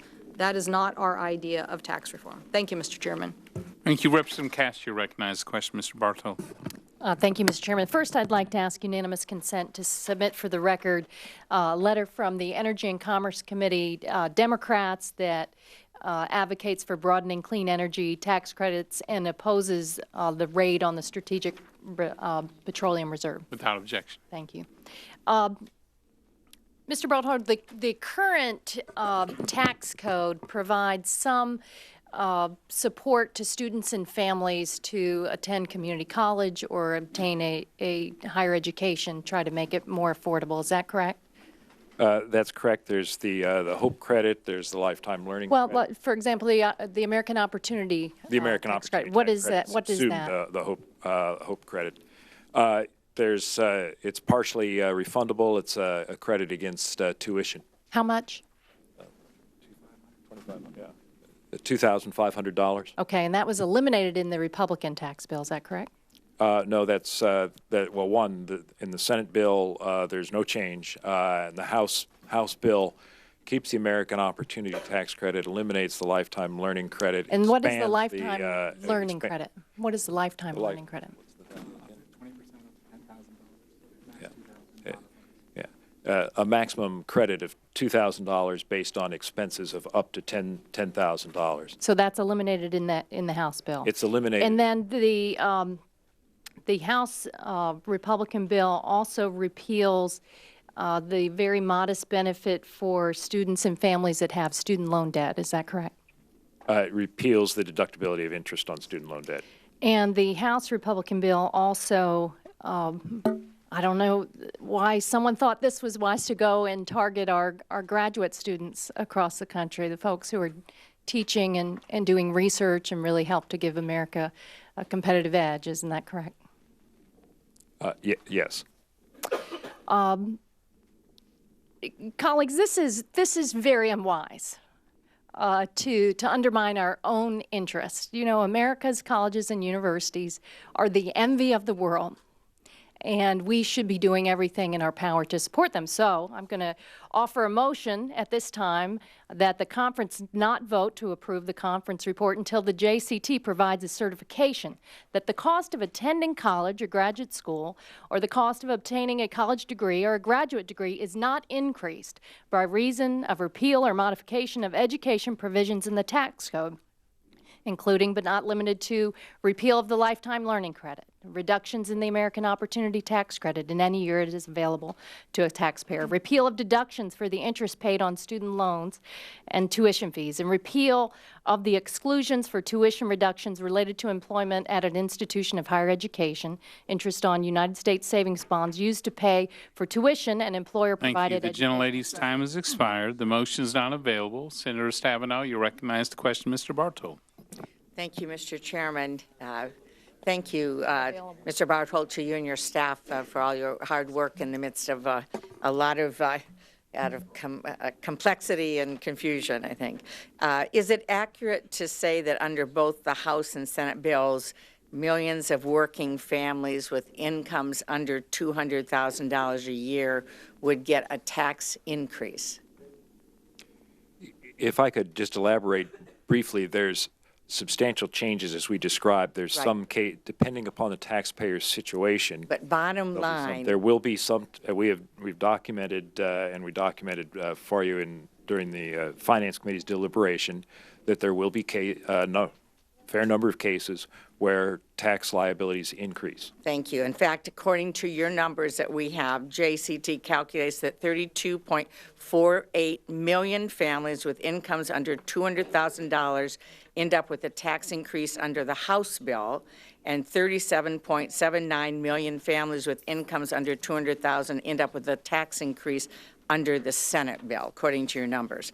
How many working families with incomes under $200,000 would receive a tax increase under either the House or Senate bill for 2019? I'll have to get back. I'll have to get back to you on that, Senator Stabenow. Well, if I mean, just according to the numbers that you have given us, it's 12.7 million households under the House bill and 12.93 million under the Senate bill by 2019. I'll verify that. and I I'll have it sent to all the appreciate to all the conferees. I appreciate that. Based on your analysis of the Senate bill, is it correct to say that 84.1% of Americans would see virtually no change in their tax liability or a tax increase of at least $100 in 2027? The Senate bill? Correct. The Finance Committee bill Yes, in 2020. 2027. 2027, we estimated that slightly over 60% of all tax filing units would have a tax change of less than $100, either plus or minus. Okay. I asked you this same question in the Senate committee in the markup, but I want to ask again here. The administration has promised that the average family will get at least a $4,000 annual raise if this legislation is enacted into law. Is there anything in the House or Senate bill that would end the corporate tax giveaways if this turns out not to be true? Thank you. The gentlelady's time has I would expired. appreciate Senator if Portman, Mr. Bartlett would just- There was no trigger Thank provision you. in So the there's legislation. nothing. Thank you. Senator Portman, you're recognized. Thank you, Mr. Chairman.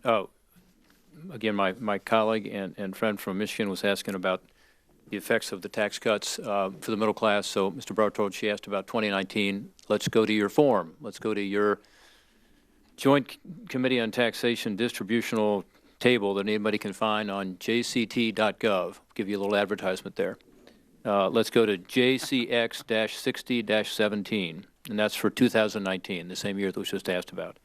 I'm looking at 10 different groups of taxpayers, cohorts of taxpayers, less than $10,000 all the way up to $1 million or over. So, for instance, $30,000 to $40,000, $75,000 to $100,000, and so on. I'm looking at this form, and I'm wondering how could just heard be true, because this shows that there is tax relief in each of those groups, right? That's correct, sir. Every single one of these groups. Aggregate tax reduction in every income category. Yeah. So on average, in every single one of these groups, you're seeing tax relief, and it is, 9.7% decrease in taxes for folks making between 30 and 40,000. People between 100 and 200,000 at 6.8%. So it's tends to be a little higher number toward the lower brackets, but that's on your website. That's the information. So that means there is tax relief for these individuals who we represent. Is that correct? In aggregate, yes, and on average, yes. And for the majority of those people, correct? Yes. Okay. All right. Just wanted to clear that up. And then in terms of people who, because of the doubling the standard deduction, which is, as you say, it's like a zero tax bracket for up to $24,000 a family by doubling it, aren't there a lot of people that fall off the tax rolls altogether? There's people that aren't even going to have any tax liability who have it now. I sent you a letter on this, as you know, back in October, and you said that 3.1 million taxpayers would no longer have tax liability who have tax liability now. Think about that. This is 3 million Americans who are currently having to pay Uncle Sam and are working hard. Most of these people are folks who are working, who have tax liability despite the earning income tax credit and other things. Under this bill, they're not going to have any tax liability. That was based on a doubling of the standard deduction, but it was only the child credit up to $1,500. So I would think with a child credit up to $2,000, which we have now, doubling the child tax credit, I would guess even more people are not going to have tax liability. Is that your sense? That's correct, Senator Portman. Also another factor there is when you and I spoke about this in October, you did not have a 10% bracket, which increases. Okay, so more than 3 million people are not going to have any tax liability at all, Mr. Chairman. And I just think we need to stick to the facts here, and I would encourage folks to go see Tom's great website at jct.gov. The gentleman's time and advertisement has expired. So, Senator Menendez, you're recognized. The website crashed earlier today. So I'm disappointed to Mr. report. Barthel, can I reclaim, Mr. Chairman, can I reclaim my minutes here that I just lost in this Senator, exchange? of course. Thank you. So, Mr. Barthel, looking at your distributional chart, it's fair to say that people making $500,000 to $1 million, 91%, would see greater than $500, correct? In the Senate and the Finance reported bill for 2019, 500 million to 1,000, yes, 91%. And a million and over, 80% would see greater than $500 tax decrease. Decrease, that's correct. And for those in the less than $10,000 category, 95.8% would see absolutely no tax change for them, or less than $100. That's correct. Now, let me ask you this with reference to your comparison of revenue provisions. On page 5, the reduction in the corporate tax rate to 20% in 2018 to 2017, you have it listed as $1,456 billion. Is that correct? For the House, provisions, and yes. the Senate had the delayed effective date. Right. And the same provisions in the House on page 11, you have the net total cost as $1,445 billion. Is that correct? That's correct, Senator Menendez. So basically, the net cost of the 1.4 plus trillion dollars that is lost is largely going to corporations. Now, let me ask you this. I heard about growth before, but I think it's a little disingenuous. As I understand it, JCTO basically said that the Senate bill increases growth by just 0.8 over 10 years. Is that correct? That's not a growth rate that we reported, Senator Menendez. Okay. It's the average value of gross domestic product. A gross domestic product. But still, that's 0.8 over 10 years. It's the average outcome on an annual basis over those years. And again, it's the average, it's the level. It's a statement about the level, not about the growth rate. Okay. So in essence, then I would have to divide that by 10 years, right? Well, I tried to put it in dollar terms earlier by saying it's having a real, in terms of real dollars, since you expect some inflation over the period, benefit annually of about $140 billion. Very quickly, does the House and Senate bills preserve the state and local deduction for corporations? State and local taxes are deductible as business expenses for corporations, yes, sir. Does it preserve the state and local tax deduction for individuals and families? With respect to property taxes, not with respect to sales or income taxes. And property taxes, it caps it, though. It doesn't preserve. That's correct, sir. $10,000 cap in both the House. So that's like giving up $30-something billion in a New Jersey case and being given a little amount back, and that's supposedly. Gentleman's time has expired. Mr. Shimkus, you're recognized. Thank you, Mr. Chairman. Mr. Barthold, I'm an energy and commerce guy, so I tread carefully on taxes. But you've heard my opening statement where I talked about currently 80% of my individuals file, they don't itemize.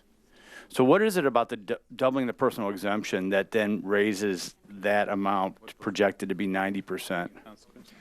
Well, actually, it's not the personal exemption, it's the standard. Oh, the standard deduction. Right. I can't even say it right, so. Well, the standard deduction is essentially creating,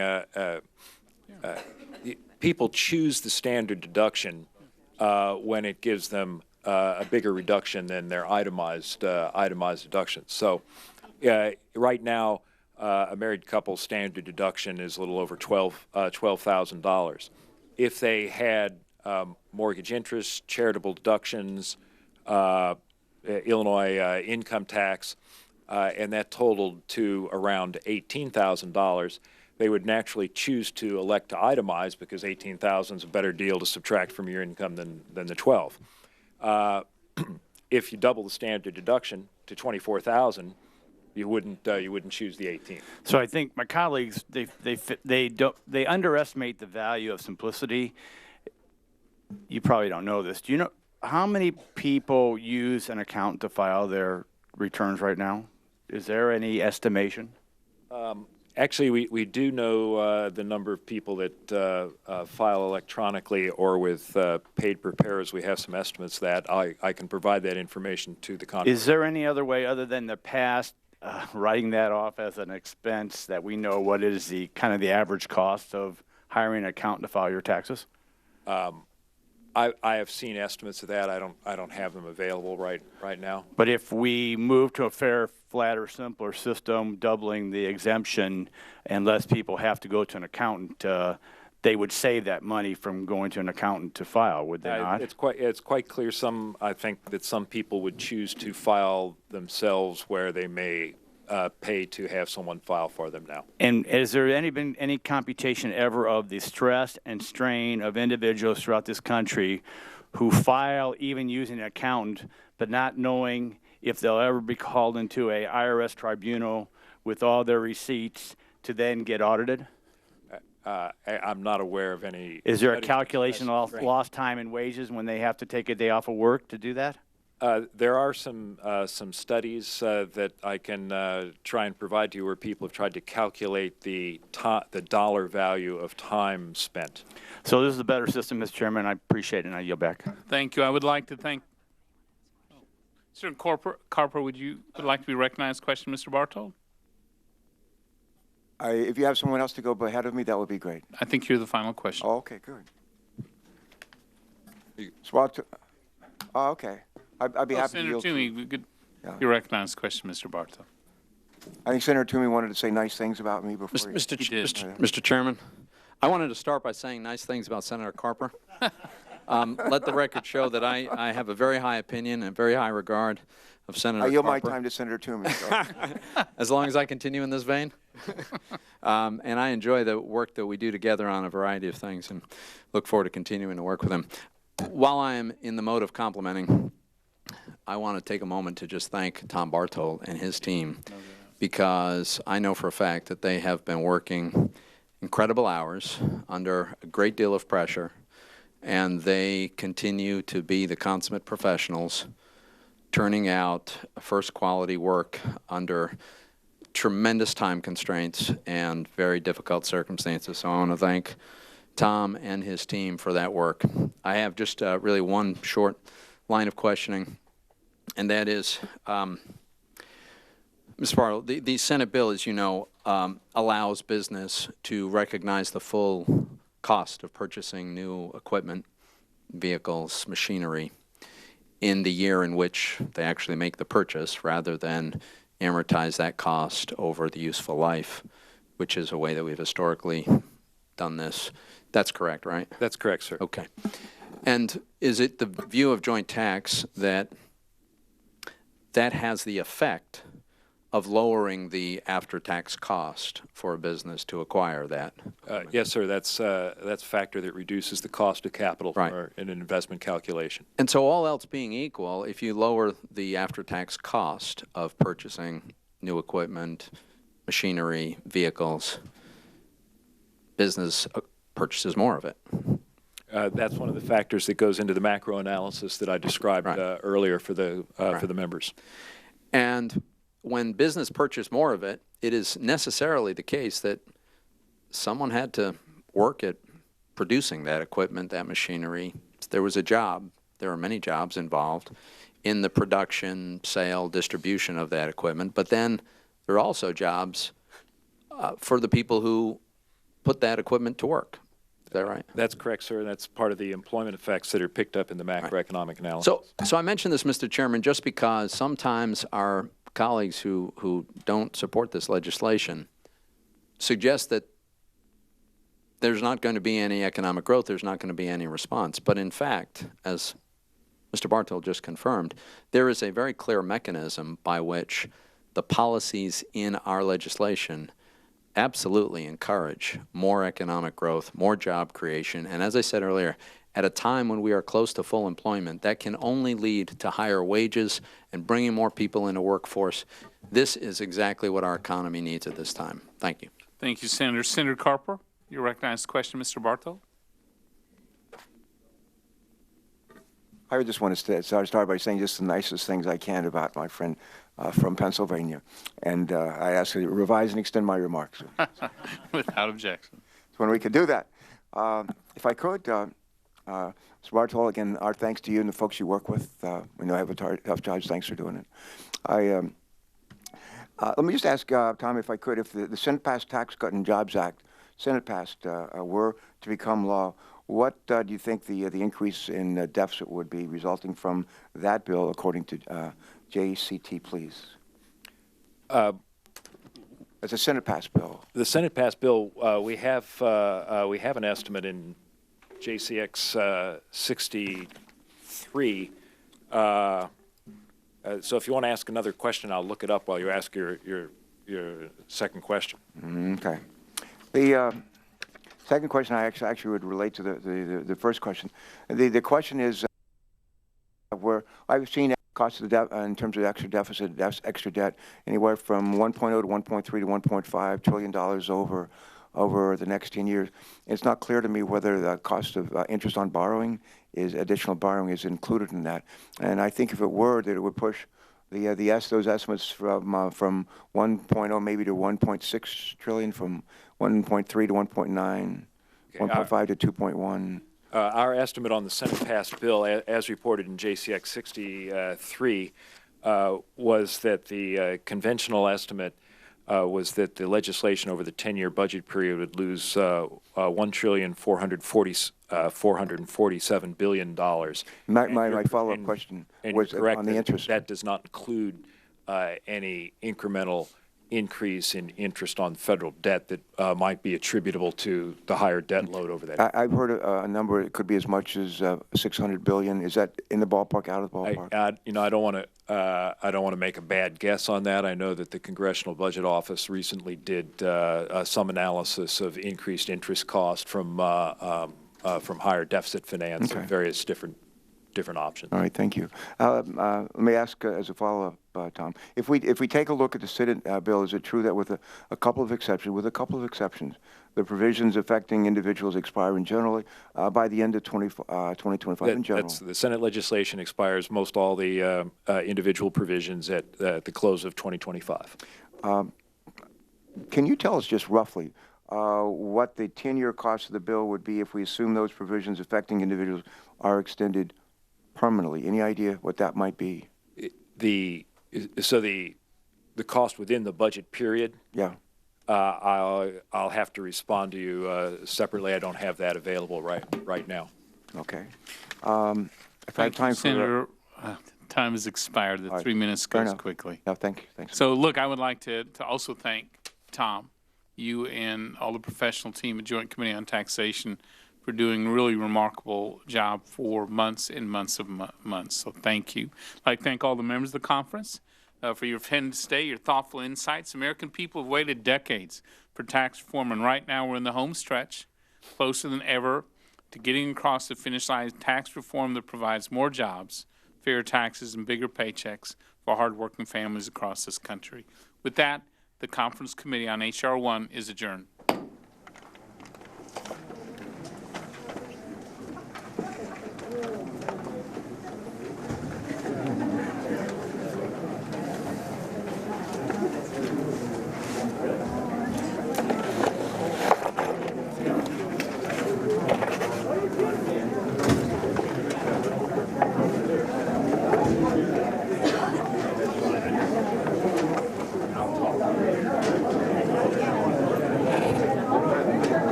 The governor has been around, everybody has been around trying to talk about this issue. Have you guys been briefed on this by anybody?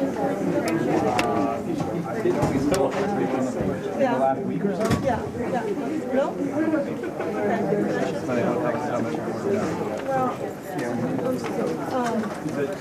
And there's one of the few issues where we all agree on.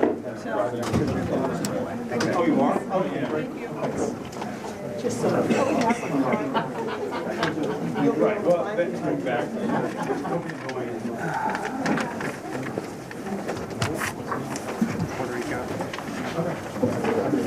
People found out what they had to give up, but at least there was an opportunity to find out what had to be given up. That's not even occurring at this time. There's no opportunity to know now what they've done in the last few hours to get to that 37% rate. We got to get some votes. Yep. Okay. Okay, thanks. Let's see you about tomorrow. Thank you. Thank you, guys. Thanks, everybody. HC8, there's going to be another oppressive bill in HC8. Thanks, Kevin. Yep.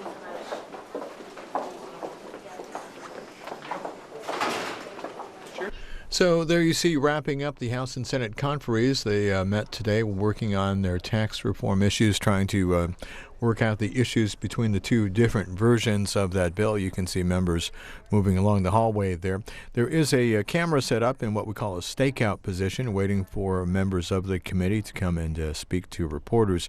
So we're going to just kind of watch and see and wait to find out who would like to speak to us and to you, and we'll get them on for you when they do. Here's an item from the Hill newspaper. It says today, President Trump makes last major pitch for GOP tax overhaul. President Trump made his closing argument, the article writes, for tax reform today, just hours after House and Senate negotiators reached an agreement in principle on an overhaul that could give the president his first major legislative victory.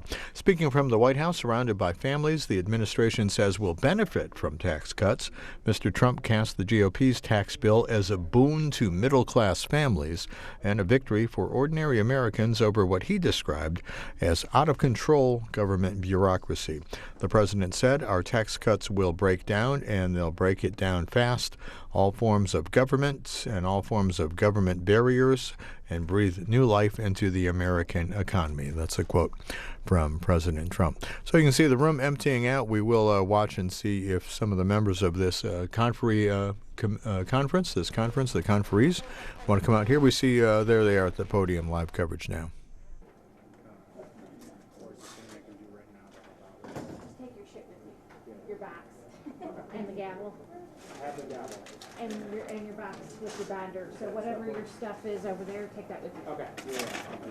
And I'm just told we're having a little audio trouble, and we were having some audio trouble there with that podium, and we'll try and get that to you as soon as we fix the sound problem. Common ground, to say we continue to reach common ground, and I'll say I am excited about the tax plan.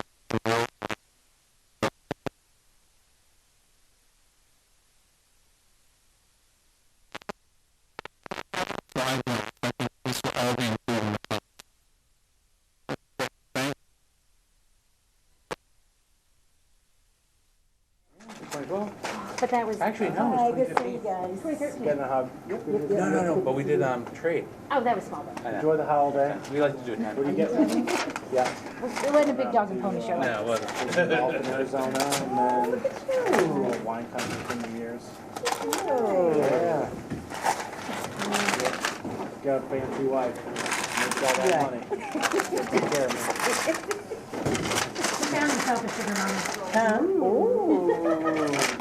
Yeah. He's going like this. No shame. No shame. I'm not gonna die. Hey, good to see you. You can toss them.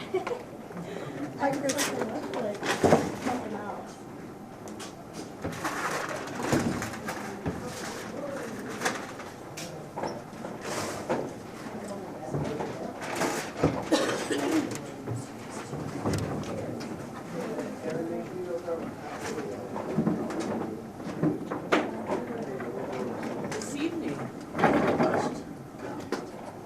6 to 7 last 7 and 8 DC.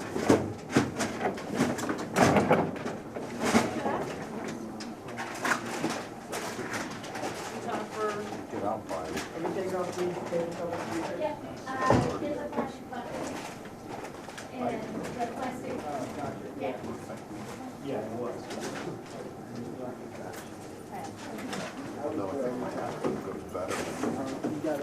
It's the 40 roads, it's 4-wheel drive. I don't think so. Classic.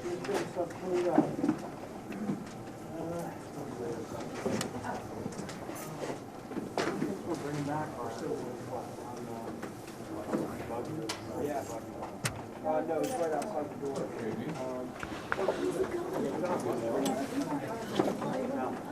You just have the pads that go in here. Yeah, and then we're gonna put all these red tables on that bin up there. Can you bring me it's outside to the right? Thank you. Good to see you, Dan. Yeah. All right, you're okay. Put this on the cart. Yeah, for sure. So again, you can see the empty room. That means the conferees have left. We're waiting to hear from more of them, if we do, outside the meeting room there on the in the U.S. Capitol, I should say. Here's how Congressional Quarterly reports on what's been going on today. House and Senate Republicans have reached agreement on the broad parameters of their tax code overhaul, top tax writers and aides said Wednesday. Senate Finance Chairman Orrin Hatch of Utah confirmed the agreement Wednesday as he was leaving for a meeting at the White House. "We reached the agreement," Hatch told reporters. He said he planned to update President Donald Trump on the agreement when he reached the White House, declining to answer any questions about specifics like the final corporate tax rate or when the deal was reached. House Ways and Means Chairman Kevin Brady, the Texas Republican, did not confirm a deal but said, "I feel we're getting close here in a real positive way. A lot of work has been done, so we want to have the conference committee today to sort of talk about how we get to a final agreement." So that's what we heard from Finance Chairman Hatch and Ways and Means Chairman Brady. Just a few minutes ago, Ron Wyden, the Oregon Democrat, and Representative Neal from Massachusetts, a couple of Democrats, stepped in front of the microphones. Let's hear what they had to say. Okay. So I think it's a point of clarity. The masquerade is over. The announcement today that they have moved the top rate on the individual side from 39.6 to 37 certainly is inconsistent with the premise that we heard from day one in this tax debate, which all should be reminded of. It was to be revenue neutral and there was to be no tax relief for people at the very top. That certainly has been undone in this argument by published reports that indicate that that top rate is being almost reduced by 3%. That's astounding, and yet we still don't know, because we don't have anything to wrap our arms around, what this means to the rest of the tax bill. So that means you have to go to other arenas or other avenues to make up the revenue that is now being subtracted from their proposal. And I think one of the frustrating parts that Ron and I talked about today in there is he's being asked to respond to a Senate bill that was already passed. I'm being asked to respond to a House bill that was already been passed. There is no conference. There is no movement back and forth. There is no amendment discussion. And I think that's the frustration that we all feel. This is a missed opportunity above all else. What you just saw does a disservice to all of the textbooks about government that describe a House-Senate conference committee. This was a reality show version of a conference committee. And what you saw was the combination of deception and brute force, producing an afternoon where $10 trillion worth of tax policies are on the line, and members of the House Senate Conference Committee did not get to ask a single question nor offer a single amendment to what will actually be the real bill that is going to influence the lives of hundreds of millions of Americans starting in January. I called it a farce early this morning. You can describe it as you choose.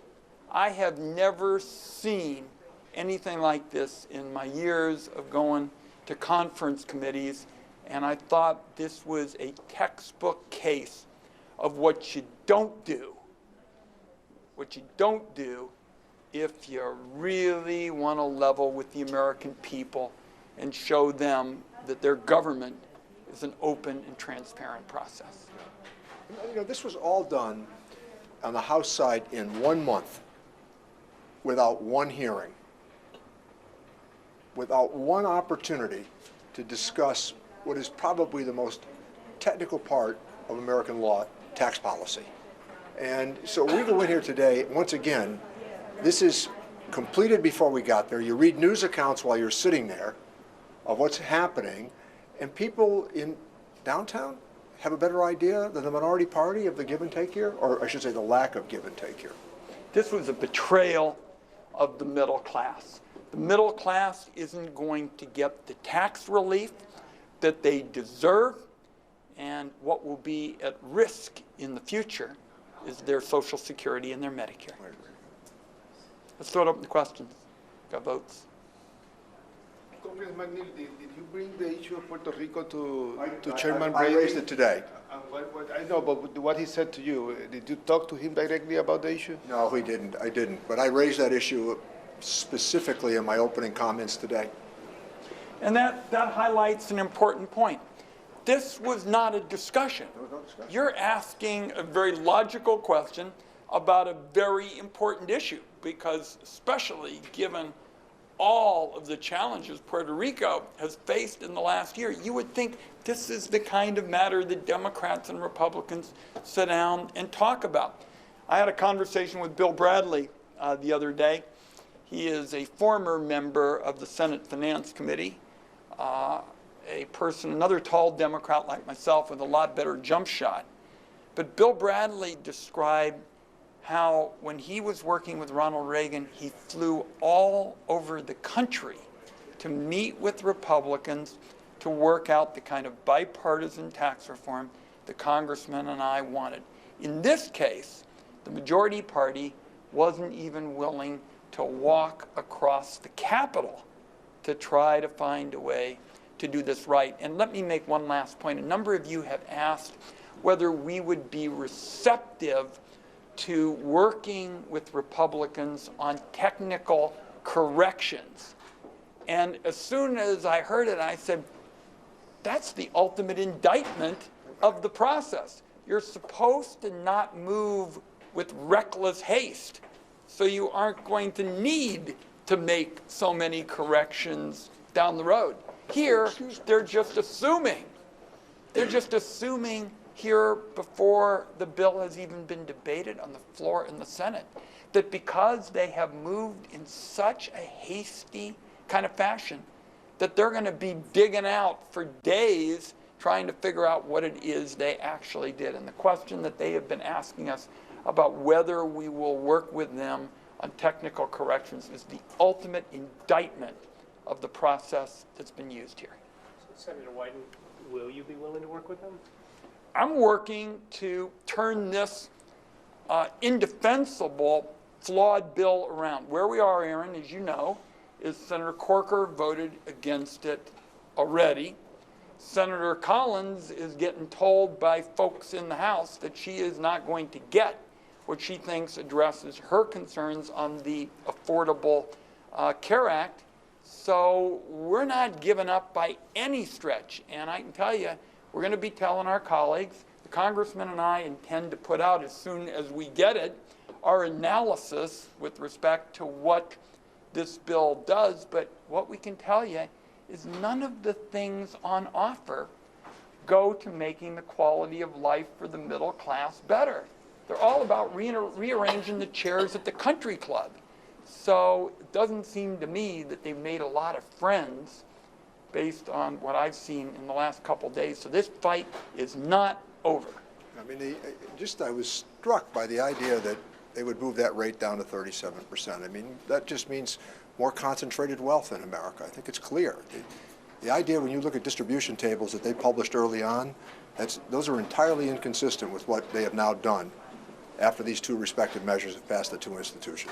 Their hero is Ronald Reagan. This bill does the opposite of what Ronald Reagan did. Ronald Reagan was willing to say the corporations are going to give up some money in order to make sure the individuals got a fair shake. Here, it's just the opposite. The middle class get the short end of the stick, temporary benefits, in order to have the multinational corporations go from 35 to 20%. And I will tell you, in the years that I worked with two senior Republicans, no corporation asked to go to 20%. Not a single one, not one asked to go to 20%. So, Richie, last word to you. Well, I think just to reiterate the point that he just made, in the Camp proposal at 25%, once people found out what they had to give up, but at least there was an opportunity to find out what had to be given up. That's not even occurring at this time. There's no opportunity to know now what they've done in the last few hours to get to that 37% rate. We got to get some votes. Yep. Okay. That's where you Okay. go, pal. Thanks. Let's see about tomorrow. Thank you. Thank you, guys. Good. Thanks, everybody.